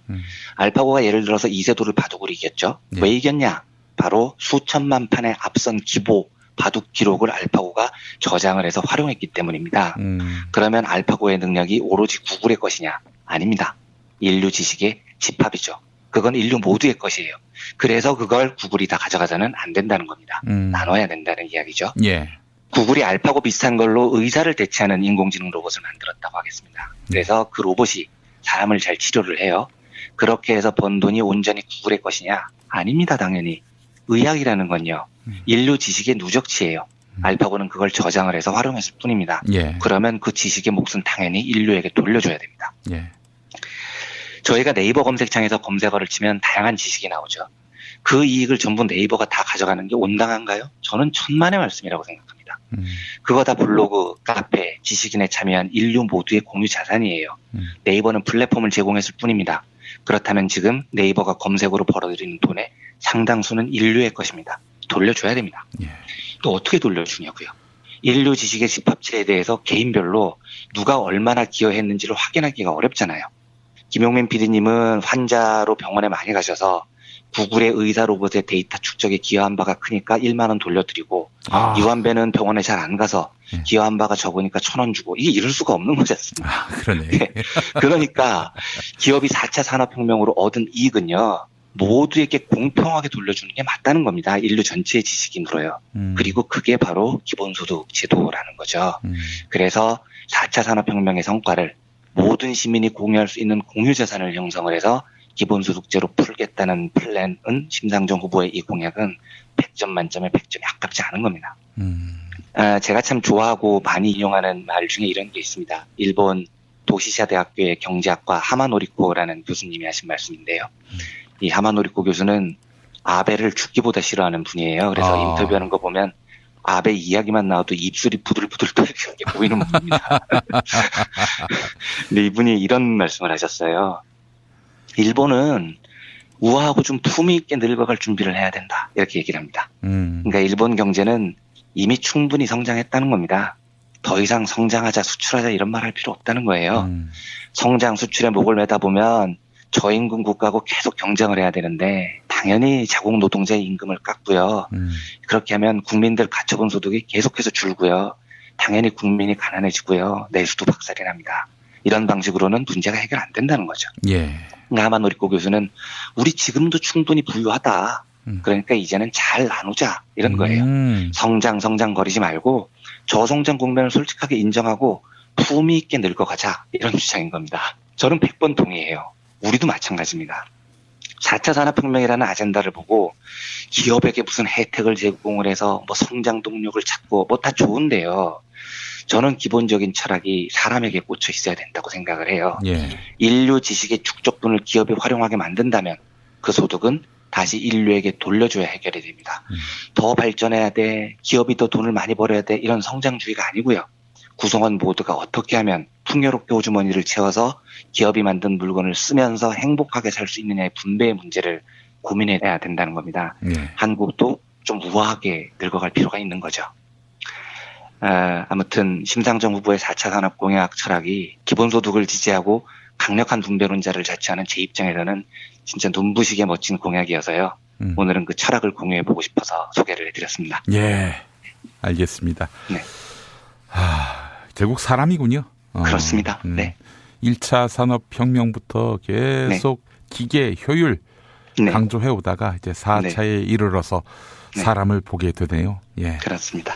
근데 또 저쪽 보수 쪽 친기업적인 정당들 이번에 뭐 별로 힘을 잘 못 써서 우리가 주시하지 못했는데 홍준표 대표적으로 이렇게 낡은 보수 쪽에 해당하는 사람들은 이 4차 산업혁명을 어떻게 그림을 그리고 있는지 그것도 궁금하네요. 홍준표 후보는 제가 너무 관심을 안 가져서 모르겠는데 안철수 후보는 확실한 것 같아요. 네. 기업하기 좋은 나라, 기업에 대한 혜택을 몰아주고 그래서 4차 산업혁명의 동력을 기업으로부터 찾자 뭐 이런 생각인 것 같고요. 예. 전형적인 보수의 자본의 시선에서 못 벗어나고 있죠. 1차부터 3차까지 사람보다는 기계, 또 인간성보다는 효율, 여기에 방점을 둔 4차 산업혁명 빅픽처다라는 말씀이죠. 그렇죠. 예, 안철수 후보가.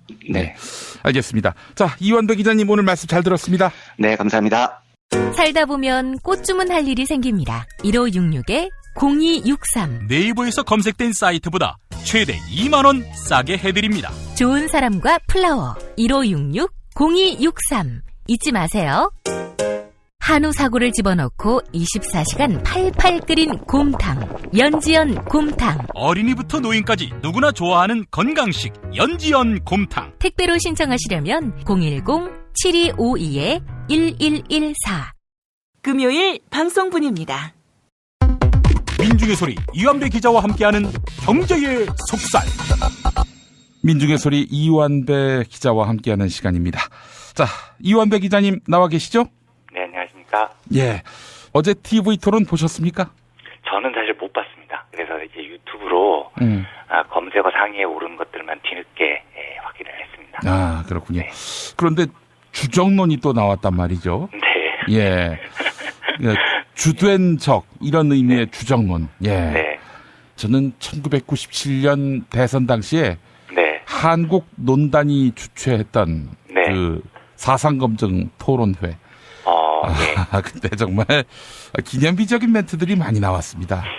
대표적으로 이제 방송국의 빨갱이들이 많이 틈타서 그 마이크 감싸는 그 있잖아요. 그 마이크의 그 껍데기. 뭐라고 하죠? 여간 커버, 마이크 커버. 마이크 커버라고 하죠. 이 커버 색깔이 빨간색인 걸 보면 알 수 있다. 이건 정말 참신한데요. 엄청나게 참신한 그런 발언들이 나왔었습니다만은. 예, 뭐 이 주정론도 실은 그런 사상 검증의 전형 아닙니까? 그렇죠. 네. 근데 제가 사실 오늘 이 주정론을 말씀을 드리려는 건 늘 그래왔죠. 선거 때는요. 마이크 커버까지 들먹일 정도였다고 하면은요. 심지어는요. 예전에 최재성 전 의원이 당했을 겁니다. 그 살던 집이 이제 빨간 벽돌로 만든 집이었는데. 그것도 신선한데요. 그거는 이제 저기 국정원인가 거기 끌려가서 추궁을 받았다고 하더라고요. 집이 벽돌이 빨간색이니까 너 빨갱이지. 참 하루하루 새롭습니다. 예. 신선한 아이디어들입니다. 예. 근데 제가 그걸 방송 들으시는 분 기준으로 아마 어제가 될 것 같고 20일 하루 종일 문재인 주적 이게 그 검색어 상위에 올라 있어서 예. 제가 그 유튜브 동영상을 찾아봤는데 홍준표가 그런 질문을 했으면 저는 언급을 안 하고 넘어갔을 거예요. 그리고 안철수 후보가 그런 짓을 지적을 했어도 그냥 뭐 개가 짖는구나 이렇게 생각을 하고 넘어갔을 겁니다. 포기하셨구나. 아니 뭐 그냥 하도 나오는 얘기니까요. 그런데 유승민 후보가 그런 얘기를 했죠. 그러면 한마디 안 하고 넘어가기가 좀 어렵습니다. 왜냐하면 유승민 후보가 위스콘신 대학을 나온 경제학 박사 출신이거든요. 예. 그리고 경제학 박사라면 뭐 아주 정확히 말씀드리자면 경제학 박사가 아니고 저처럼 아주 뒤처진 성적으로 겨우 경제학과를 졸업한 경제학 학사 정도만 돼도요. 예. 평화에 대한 경제적 가치라는 개념은 누구나 다 경제학적으로 알고 있는 이야기이기 때문입니다. 그런데 경제학 박사라는 자가 북한이 주적이냐 뭐 이런 수준 낮은 질문을 했다면 경제학 박사 학위가 가짜거나 아니면 위스콘신 대학교가 알려진 바와 달리 경제학을 더럽게 목걸이 쳤거나 아니면은 유승민 후보가 수업 시간에 졸다가 얼떨결에 박사 학위를 받았거나 뭐 셋 중 하나가 정도 되는 겁니다. 예. 경제학의 고전 중에는 거의 모든 경제학도들이 한 번은 훑어봤을 만한 책이 한 권 있습니다. 평화의 경제적 결과라는 제목의 존 메이너드 케인즈가 쓴 책입니다. 네, 케인즈라는 이름은 아마 저희 청취자분들께서도 한 번쯤은 들어보셨을 것 같은데요. 예. 지금 자본주의 시장 경제라는 틀 안에서 진보를 제치하는 경제학자들은 다 케인즈를 공부한 사람들입니다. 예. 그러니까 1930년 대공황을 극복하는 뉴딜 정책을 입안을 했고요. 강력한 복지국가가 얼마나 경제 발전에 도움이 되느냐를 실증적으로 입증을 한 사람입니다. 그래서 케인즈의 가장 큰 업적이라면 그 전까지만 해도 경제학이 오로지 기업만 쳐다보고 있었는데 유효 수요 이론이라고 해서요. 국민들의 소득이 경제학에 얼마나 큰 영향을 미치느냐를 발견을 한 사람입니다. 그래서 지금도 세계 경제학의 절반을 차지한다고 할 정도로 케인즈의 비중은 굉장히 크고요. 과거에 그 공화당 출신의 미국 대통령이었던 닉슨 대통령은 어떻게까지 얘기를 했냐면 공화당 출신인데도요. 우리는 모두 케인즈주의자다라고 말할 정도로 케인즈가 세계 경제에 미친 영향이 막대합니다. 예, 제가 인터넷 뒤져보니까 한국의 케인즈로 정운찬 전 국무총리를 꼽더군요. 예. 그렇죠. 그래서 정운찬 선생님의 그 갈짓 행보가 그래서 제가 좀 이해가 안 된다는 겁니다. 그런데 이 케인즈가 자기의 이름을 널리 알리게 된 계기가 있습니다. 그게 바로 오늘 소개해드릴 평화의 경제적 결과라는 책입니다. 이 책을 내기 전까지 케인즈는 거의 무명에 가까웠었거든요. 그런데 이 책이 세계적인 주목을 받으면서 마침내 인류 역사에 위대한 케인즈의 시대를 연 거죠. 그래서 이 평화의 경제적 결과라는 책을 유승민 후보가 몰랐을 리가 없어요. 예, 몰랐다면 경제학을 더럽게 열심히 공부를 안 한 거고요. 알았는데도 저랬다면은 뭐 경제학자로서의 양심을 속이고 있는 사기를 지금 치고 있다고 하는 생각이 저는 듭니다. 이 책이 그 케인즈가 37살 때 아주 젊었을 때요. 그 프랑스 파리에서 열렸던 베르사유 회담에 케인즈가 참석을 합니다. 영국 재무성 수석 대표로요. 이 회담이 1차 세계대전 승전국이 영국, 프랑스, 미국이었고 패전국 독일이었는데 어떤 책임을 독일한테 물릴 것인가를 논의하는 자리였어요. 그런데 승전국 3개국 협상 대표들이 요즘으로 치면 한국 돈 400조 원 정도를 물립니다. 그러니까 우리 1년 예산이 400조니까 아주 독일 경제를 거덜을 내겠다고 작심을 한 배상금 결정을 내리는 거죠. 그런데 케인즈는 그 협상 장소에서 이 협상 결정이 매우 잘못된 것이라고 계속 주장을 합니다.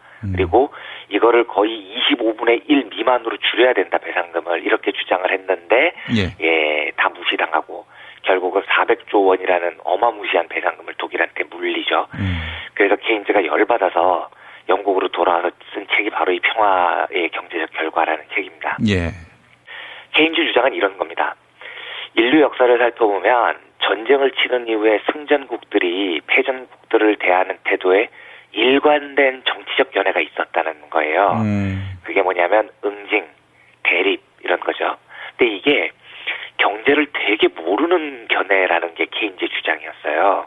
그래서 응집과 대립의 시선으로 전쟁을 대하면 실제로 경제적으로는 모든 나라들이 엄청난 손실이 온다고 케인즈가 진단을 합니다. 예를 들어서요. 세계사를 보면 각 나라들이 전쟁을 마치면 패전국을 어떤 철학으로 대하냐면요. 우리나라의 번영은 우리나라의 안보에 위협을 가하는 위험이 있는 다른 나라를 아작을 낼 때 비로소 우리나라의 번영이 가능하다. 이런 식으로 바라봐요. 정치적으로요. 예. 그래서 쉽게 말씀드리면 네가 죽어야 내가 산다. 뭐 이런 제로섬 게임이라는 거죠. 예.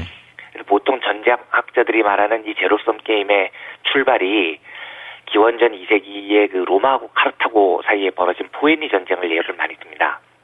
이때 로마가 카르타고를 물리친 다음에 그러니까 뭐라고 표현해야 될까요? 정말 뼈까지 다 우려낼 정도로 아작을 냅니다. 그래서 카르타고라는 국가의 흔적조차 남기지 않는 게 로마의 목적이었어요. 예. 그래서 로마가 이런 식으로 전쟁 승리를 한 이후에 패전국을 대하는 태도가 늘 그 어느 나라를 대할 때도 똑같이 대합니다. 그래서 전쟁학자들은 이 포에니 전쟁의 정의관을 포에니 전쟁 정의관이라고 따로 정의를 할 정도입니다. 패전국에게 매우 강력한 배상 책임은 물고요. 예. 그 결과를 토대로 자국이 번영과 부국강병의 기치를 담는다는 거죠. 이게 전례가 돼서 이후에도 대부분 국가들이 전쟁을 했다면 그리고 이겼다면 상대에 대해서 엄청난 배상금을 물리고 재기불능의 상태로 짓밟으려고 해요. 예. 그러니까 지금 우리나라가 북한을 대하는 관점이 바로 그거죠. 예. 죽여버려 이겁니다. 니들이 전쟁 일으켰잖아. 그러니까 니들은 우리 철천지 원수고 아작을 내버려야 돼. 이런 관점이 있습니다. 예. 이게 바로 케인즈가 이야기하는 전통적인 정치학을 기반으로 한 전쟁에 대한 인류의 관점입니다. 근데 케인즈는 어떻게 이야기하냐면 그건 중세 봉건 시대에나 가능한 이야기야. 왜냐하면 봉건 체제만 해도요. 경제 시스템이라는 게 각 나라 사이에 그렇게 강하게 연결이 안 돼 있었거든요. 그러니까 영국하고 프랑스가 전쟁을 했는데 영국이 이겼어요. 그래서 프랑스를 아작을 냅니다. 엄청나게 전쟁 배상금을 물리고요. 이래도 중세 봉건 시대에는 그게 유효한 전략이었다는 거예요. 프랑스를 2루 국가로 만들어도 영국은 경제적으로 입는 피해가 없으니까요. 로마가 카르타고를 아작낸다고 해서 로마가 입는 경제적 피해도 없습니다. 오히려 정치적으로 얻는 게 많죠. 뭐 경제적으로도 배상금을 받으니까 얻는 이익이 있다고 볼 수 있습니다. 근데 문제는 일정 수준으로 자본주의가 발전해버리면은요. 어느 정도 발전한 상태에서는 세계 경제가 필연적으로 엮일 수밖에 없다는 거거든요.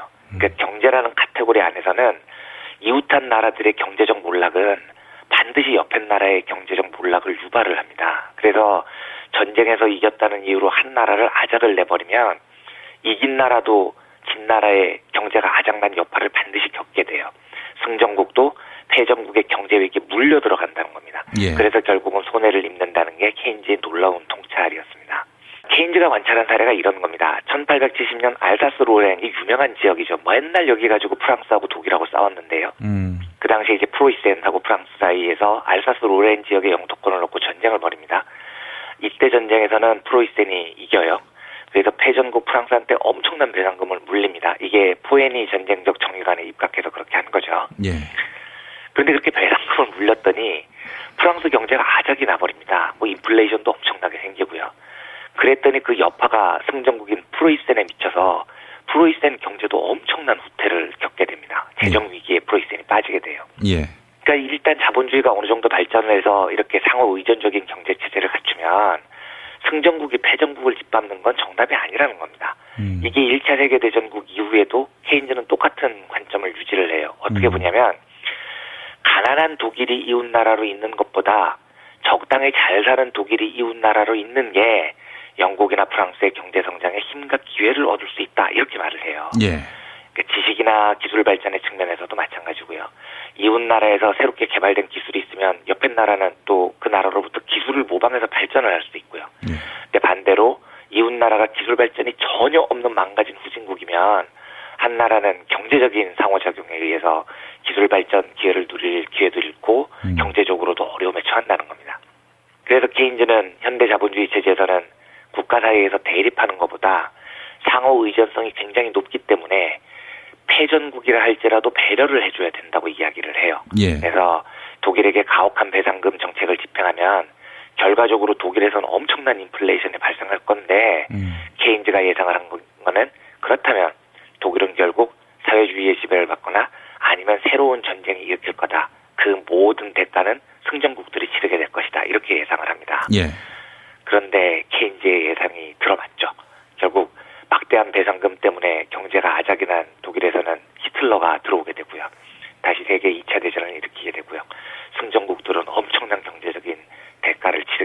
예.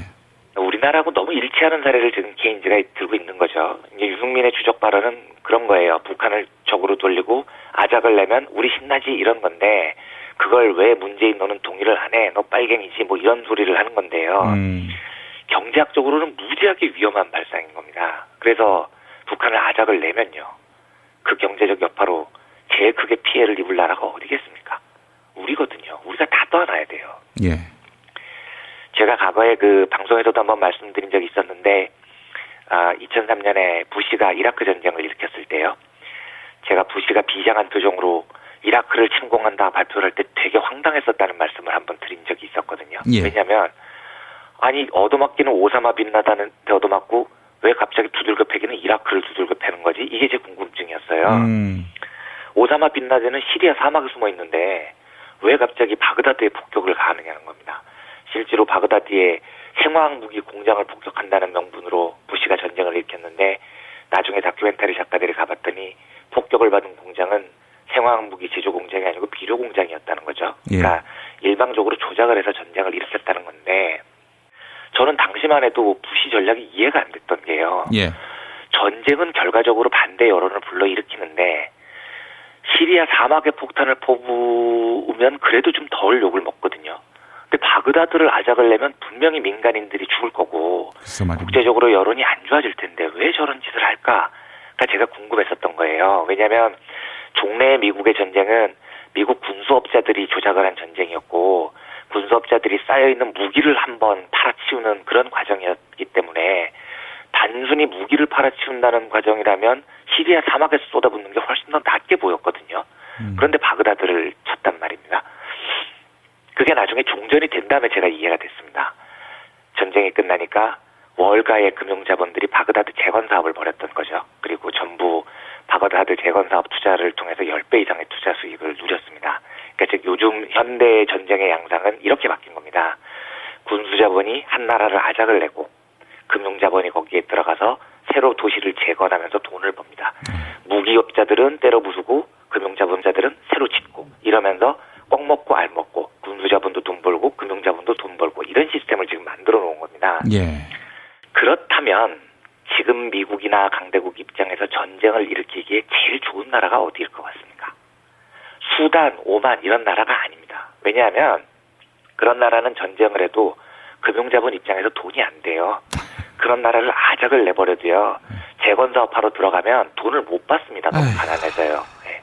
근데 이라크는 그게 왜 됐냐면 아작을 낸 다음에 재건사업 해준답시고 도시대로 지으면서 석유로 돈을 받아올 수 있었던 거예요. 확실한 현금이 있었던 거죠. 그러니까 중동은 굉장히 전쟁하기 좋은 지역인 겁니다. 미국 입장에서 보면요. 그러면 중동 지역을 제외하고 때려 부순 다음에 다시 지으면서 돈을 받을 수 있는 거의 유일한 세계의 분쟁 지역은요. 북한입니다. 왜냐하면 여기를 한번 때려 부수고 난 다음에요. 미국은 돈을 남한으로부터 받을 수가 있어요. 세계 경제 13위권의 경제대국인 남한이 한민족으로 버티고 서 있고 대한민국의 헌법은 우리나라의 국토는 한반도와 부속도서로 규정이 되어 있습니다. 즉 만약에 미국이 전쟁을 일으켜서 북한을 아작을 낸 다음에 금융자본들이 다시 북한 재건 사업을 벌인다고 한다면 그 돈은 한국이 전부 다 물어줘야 된다는 겁니다.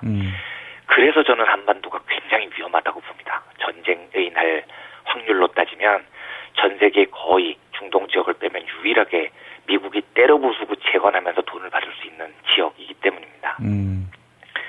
자, 정말로 한반도에서 만약에 전쟁이 나면 그 경제적 덤텅이는 우리가 다 써야 됩니다. 그런데 이 와중에 경제학 박사 출신 대선 후보가 북한 주적론 지금 이딴 소리를 하고 다니는 걸 보면 진짜 한심하기 짝이 없는 거죠. 제가 이 유튜브로 동영상을 쭉 보면서 들었던 생각이 야, 북한 아작 내면 나중에 경제적 대가를 엄청나게 치러야 되는데 우리가 다 물어줘야 되는데 그걸 유승민 네 돈으로 낼 거냐? 제가 이런 생각이 들더라고요. 제가 이런 이야기 드리면 꼭 나오는 질문이 너 중북이냐고 이렇게 묻는 분들이 있는데 예, 아닙니다. 저는 정치인이 아니고 일반 시민이기 때문에 김일성 개새끼, 김정일 개새끼, 뭐 김정은 개새끼 다 할 수 있어요. 하지만 통치자는요. 북한이 주적이다. 북한을 때려잡자 이런 발언을 하면 안 됩니다. 그 한마디에 물어야 될 경제적인 대가가 너무 크기 때문입니다. 예.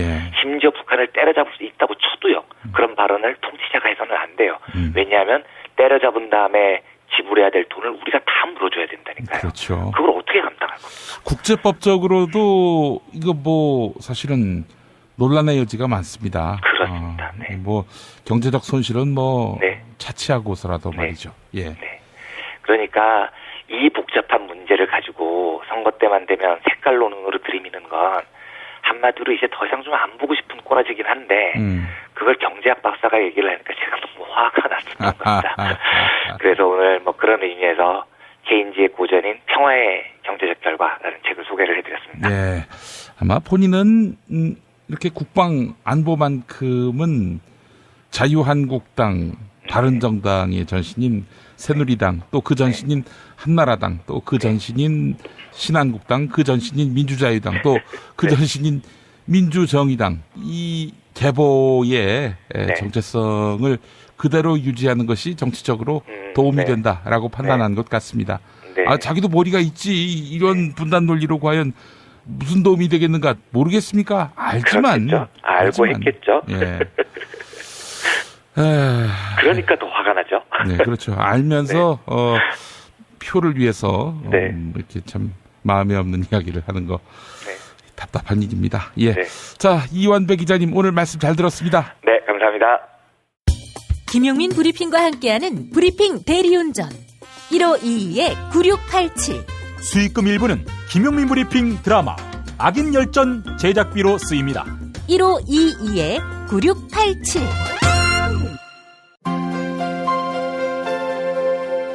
이주노동 희망센터 이사 권영국 변호사입니다. 이주노동 희망센터는 동남아시아 저개발 국가의 이주노동자들과 함께하고 있습니다. 시골 오지 마을에 학교를 만들고 마을 주민들이 공동체를 이루어 운영하도록 돕습니다. 포털 검색창이나 페이스북에서 이주노동 희망센터를 검색하시어 후원회원이 되어주세요. 노동 존중 생산과 소비를 통한 사회연대를 추구하는 문자당이 함께합니다. 토요일 방송분입니다. 민중의 소리 이완배 기자와 함께하는 경제의 속살. 이완배 기자 만나겠습니다. 이완배 기자님. 네, 안녕하십니까. 예. 자, 방송 들어가기에 앞서서 시민의 눈과 함께하는 저와 이완배 기자 초청 간담회 예고를 하겠습니다. 4월 22일 토요일 팟캐스트 업로드 기준으로 오늘 오후 6시에 성남시청 한누리홀에서 있습니다. 시민의 눈과 함께하는 저와 이완배 기자의 초청 간담회 150명을 모실 수 있는 자리인데요. 여러분 오후 6시 성남시청 한누리홀 많은 참여 바라겠습니다. 근데 이완배 기자님. 네. 선관위에서도 나온답니다. 네. 저한테도 연락이 왔습니다. 김용민 PD님께서 너무 거물이셔서 진짜 문자가 그렇게 왔어요. 아, 그래요? 김용민 PD님께서 움직이는 자리엔 선관위가 반드시 와야 된다면서 선관위가 오신다고 그러더라고요. 아유, 영광입니다. 정말 영광이고요. 그렇게 또 공명선거를 위해서 감시하시는 활동 못지않게 투명한 개표도 경주해 주셨으면 하는 바람을 갖습니다. 예. 예. 자, 이완배 기자님 오늘 어떤 얘기 해볼까요? 예, 주말 경제학 해보겠습니다. 오늘은 주말 경제학으로 깨진 유리창의 오류라는 이름의 경제 이론을 간단히 살펴보고요. 어디서 많이 들어본 이론인데. 근데 이 이론이 이제 정확하게 이름으로 따지면 두 개가 있어요. 같은 비슷한 이름으로요. 오늘은 이제 그 중에 하나를 말씀을 드릴 건데요. 그리고 안철수 후보의 학제 개편에 대한 이야기도 좀 추가로 드려볼까 합니다. 근데 여느 경제학 이론과 달리 오늘 말씀드릴 깨진 유리창의 오류는 굉장히 쉽습니다. 설명드리면 한 5분도 안 넘어가고요. 들으시면 바로 금방 이해를 하실 수 있는 아주 간단한 이론입니다. 프레데릭 바스티아라는 프랑스 경제학자가 20세기 되기 전에 만든 이론인데요. 사실은 이 경제학자 바스티아라는 사람은 저는 그다지 별로 존경하지 않는 경제학자예요. 그러니까 굉장히 철저한 자유주의자고요.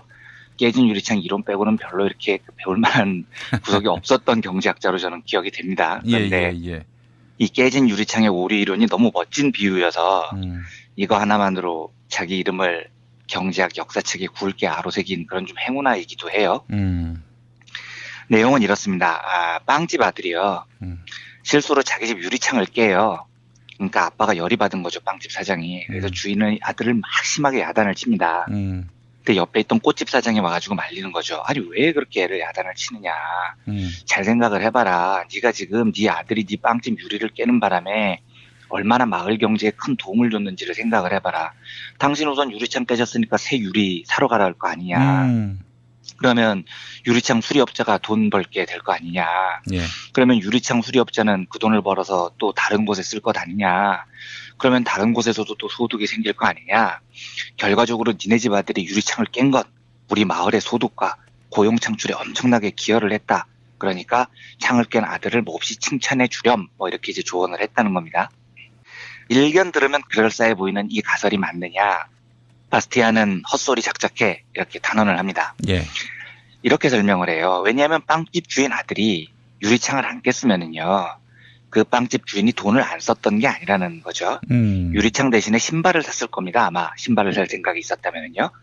그런데 유리창을 사느라고 신발을 못 산 경우가 발생을 하는 거예요. 예. 그래서 아들이 유리창을 깬 바람에 유리창 수리업자는 돈을 벌었지만 빵집 주인이 원래 사려고 하는 신발도 못 손에 얻었고 신발 팔려고 하던 사람도 예상됐던 소득을 못 얻었던 거죠. 예. 그러니까 신발 장소도 신발을 손해를 보고 신발 장소가 돈을 벌어서 다른 것으로 소득을 이전시킬 수 있는 기회도 놓치고요. 그러니까 결국은 유리창 하나 깨서 유리창을 산다고 소득이나 고용이 창출되는 게 아니고 돈을 써야 되는 사람의 입장에서는 어차피 쓰는 돈이라면 가장 현명하게 소비를 하는 게 그 마을 경제에 도움이 된다. 이제 이런 이론을 깨진 유리창의 패러독스라는 이름으로 설명을 한 겁니다. 예. 유리창을 파괴했다고 새로운 소득 연결고리가 나온 게 아니고 원래 더 효율적으로 쓰고 싶었던 유리창 주인의 소비 성향만 억지로 바꿔놨다는 거죠. 이게 1850년에 쓴 에세이 보이는 것과 보이지 않는 것이라는 에세이에 나오는 이야기입니다. 예. 뭐 이런 얘기죠. 식당에서 제가 바가지를 썼어요. 한 5,000원이면 충분해 보이는 음식을 무려 3만 원을 주고 먹었단 말입니다. 근데 이때 그냥 억울해해야 되는데 사람이 착해갖고 에이 내가 그래도 내 소득을 식당 주인한테 이전해 줬으니까 식당 주인은 그 돈으로 또 물건 살 거고 그러면 나는 한국 경제 발전에 기여한 거야. 음식은 더럽게 맛이 없었지만 바가지는 썼지만 나는 한국 경제에 기여한 걸로 만족하자. 이렇게 정신승리하면 안 된다는 거죠. 5,000원짜리 가치가 있는 음식은 5,000원을 내고 먹어야 되고요. 나머지 25,000원을 효율적으로 사야죠. 그래서 그 25,000원으로 책을 샀다면 당연히 서점, 출판사, 저자 모두가 혜택을 보게 됩니다. 식당 주인이 챙길 부당이익을 공정하게 여러 가치 있는 곳으로 분배하는 소비가 되는 게 맞다는 거죠. 이 깨진 유리창의 패러독스에 걸려든 대표적인 게 4대강 사업 같은 겁니다. 4대강을 하면서 MB를 지지하는 보수 경제학자들이 우리 진보 쪽에 있는 경제학자들한테 이렇게 공격을 한 적이 있어요. 너희 좌파들 니네들 맨날 정부가 시장에 개입해야 된다고 주장하잖아.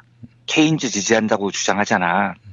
케인즈는 국가가 나서서 공공사업 열심히 펼쳐서 국민들에게 일자리하고 소득을 나눠주라고 했는데 그래서 케인즈 경제학 받아들인 대표적인 미국 대통령 루즈벨트도 후보댐이나 대형 토목공사를 일으킨 거 아니냐. 그런데 그 정책은 지지한다고 하는 좌파놈들이 왜 이명박 대통령님의 4대강은 반대하는 거냐. 이명박 대통령님께서 4대강 사업을 해서 얼마나 공공재정 지출이 많았는데 일자리도 창출되고 토목사업 아니냐. 이런 말 같지도 않은 헛소리로 진보 진영을 공격을 한 적이 있었어요. 누구라고 얘기해 주실 수는 없습니까? 네. 일반적으로 둬서 누구라고 딱 집어서 기억이 안 나는데 제가 찾아보고 다음에 한번 말씀을 드리겠습니다. 그렇군요. 혹시 오창석은 아닐까요? 포함돼 있었을까요? 제가 하여튼 주르륵 듣기만 해서 이거 확인을 해보고 한번 말씀을 드리겠습니다. 농담으로 드린 말씀입니다. 예, 알겠습니다. 네. 근데 이게 얼마나 찬란한 헛소리냐면 깨진 유리창 패러독스죠. 저 역시 정부가 적극적으로 돈을 쓰는 거예요. 이걸 좀 이제 어려운 말로 재정정책의 확대라고 하는데요. 재정정책을 적극적으로 펼치는 것을 저는 매우 찬성하는 사람이에요. 특히 지금 같은 경기 불황기에는 저는 정부가 훨씬 더 적극적으로 사업을 벌여야 된다고 믿습니다. 문제는 뭐냐? 정부가 돈을 쓰더라도 잘 써야 된다는 겁니다. 루즈벨트 대통령 시절에는 댐을 짓고 도로를 정비하는 게요. 매우 선진적인 미래 경제 정책이었어요. 근데 지금은 아니잖아요. 지금은 토목이 전혀 미래지향적인 정책이 아니거든요. 4대강 사업으로 고용이 창출됐다는 주장은 창출됐을 겁니다. 4대강 녹조라 때 꼴을 보려고 무려 20조 원을 썼으니까 누군가가 일자리를 얻었겠죠.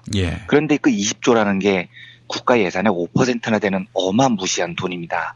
거기다가 4대강을 유지한다고 지금까지 매년 5천억씩 더 써서 2조 5천억 원이 추가로 더 날라갔다는 거 아닙니까? 와, 정부가 돈 많이 썼으니까 잘했다. 그 돈으로 일자리도 생기고 경제도 좋아졌다. 대표적인 헛소리죠. 20조를 안 쓰자는 이야기가 아니라니까요. 쓰는데 더 중요한 데 써야 된다는 얘기인 겁니다. 괜히 멀쩡한 유리창을 깨서 유리창 사지 말고요. 꼭 필요한 것을 사는데 돈을 풀어야 된다는 겁니다. 예. 제일 좋은 사례가 이런 거예요. 정부 재정 지출의 좋은 예 100점짜리. 김대중 정부 때 인터넷 인프라를 까는데 47조 원을 썼습니다. 돈을 이런 데 써야 돼요. 예, 예.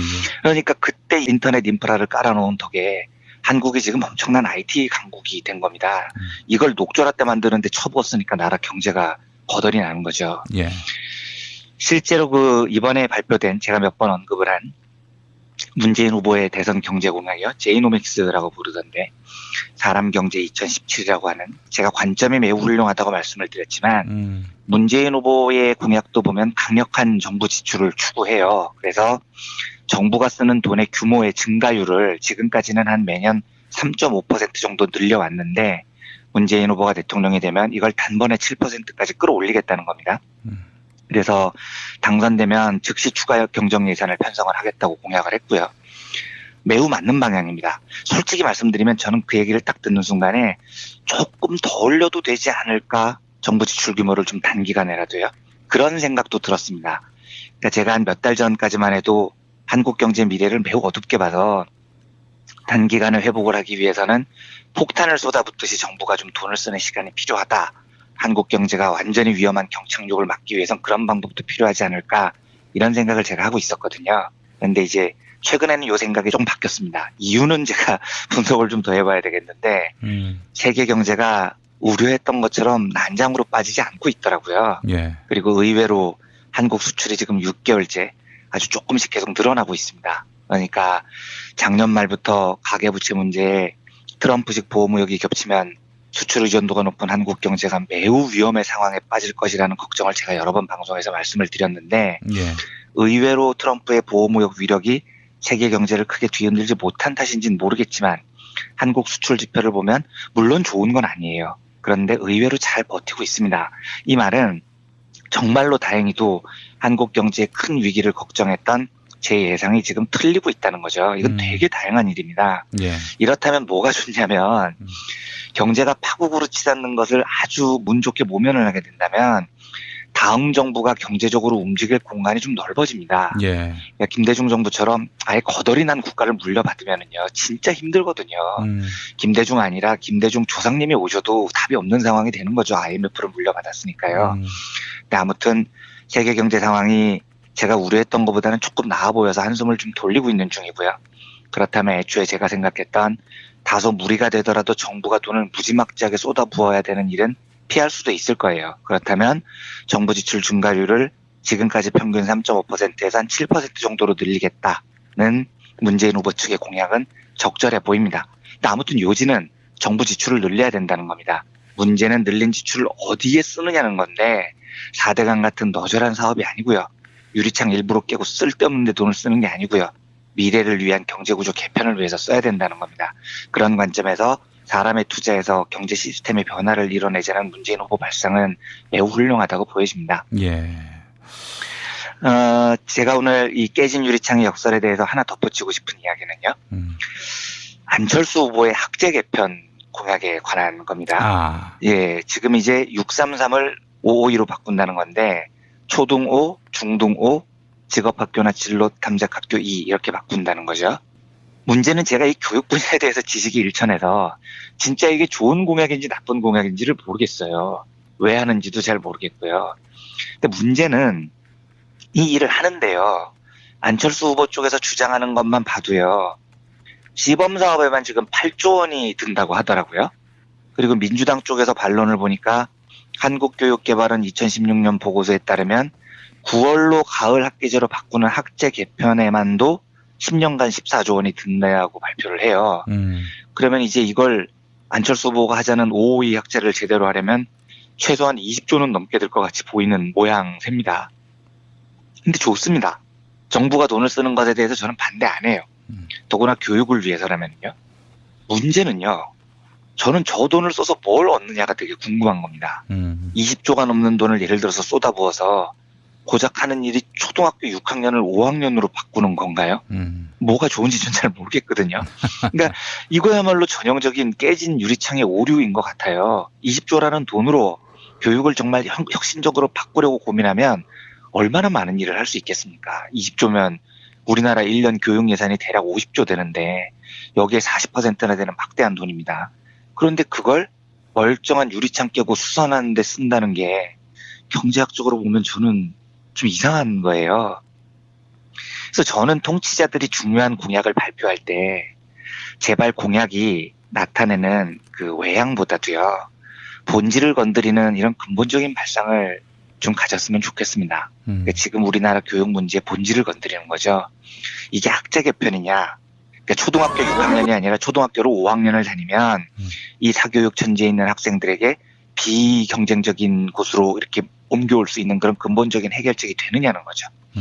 실제로 물론 한국 교육 현장의 문제가 참 풀기 쉽지 않은 문제인 건 압니다. 하지만 그래도 통치자가 될 사람이 공약을 내세울 때에는 뭔가 이 본질에 접근하는 철학적인 접근이 있어야 됩니다. 그런데 초등학교 6학년을 5학년으로 바꾸는데 수십조를 들이자 이러면 왜 하는 질문이 안 나올 수가 없죠. 그걸 해서 뭘 얻느냐는 걸 묻지 않을 수가 없어요.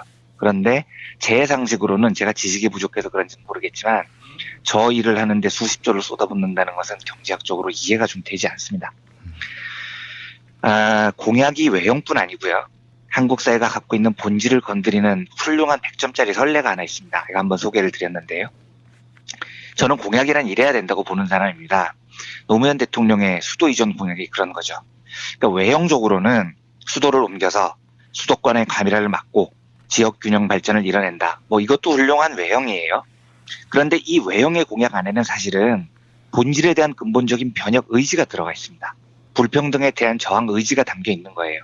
수도권만 개발의 특혜를 전면적으로 누려왔기 때문에 말은 태어나면 제주로 보내고 사람은 태어나면 서울로 보내라 이런 말도 안 되는 이야기가 통용되는 이 불평등한 현실을 극복하자는 메시지가 그 공약 안에 들어있는 겁니다. 노무현 후보는 그 메시지를 한국에 던졌고 지지를 얻어낸 겁니다. 근데 학제 개편은요. 외형을 바꾸는 일 외에 어떤 본질적인 교육 변화의 틀을 담고 있는지 모르겠습니다. 제가 느끼기에는 그냥 껍데기를 바꾸는 것 같아요. 이런 일을 위해서 수십조를 쓰자는 안철수 후보의 발상은 경제적으로 이해가 안 되고요. 심지어 학제 개편이라는 게 한국 교육의 본질적인 문제도 건드리지 못하는 점도 좀 한심해 보이고요. 그래서 오늘은 프레데릭 바스티아의 깨진 유리창의 역설이라는 경제학 주제를 주말 경제학 시간으로 소개를 해드렸습니다. 예, 알겠습니다. 지도자를 잘 뽑아야 합니다. 네, 한마디로 요약하자면은 선무당이 사람 잡는다. 네. 이런 말도 맞습니다. 꼭 해야 할 것 같고요. 예. 자, 다시 한번 여러분들께 공지드립니다. 4월 22일 토요일 팟캐스트 업로드 기준으로는 바로 오늘 저녁 6시 경기도 성남시 중원구 여수동 성남시청 한누리홀에서 저와 이완배 기자가 함께하는 초청 간담회가 있습니다.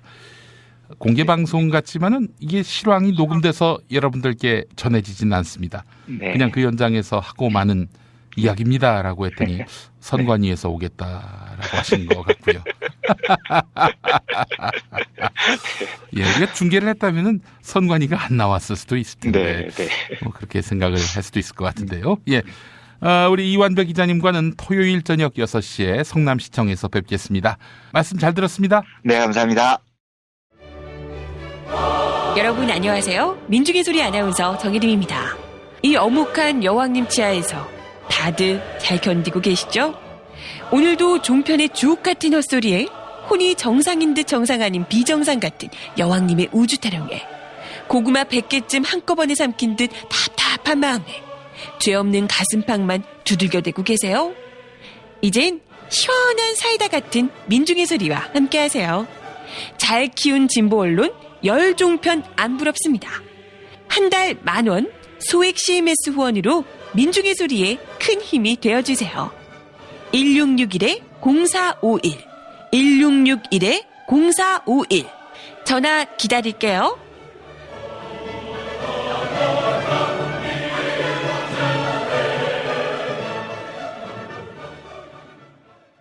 경제 저널리스트 이한배의 경제이속살, 한 주간 종합편과 함께 하셨습니다. 경제이속살은 매일 아침 김용민 브리핑 1부에서 만나실 수 있습니다. 김용민 브리핑과 함께한 시간 어떠셨어요? 다음 시간에도 보다 바르고 알차며 즐거운 정보로 여러분을 찾아가겠습니다.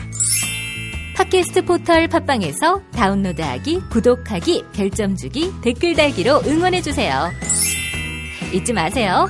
다운로드하기, 구독하기, 별점 주기, 댓글 달기.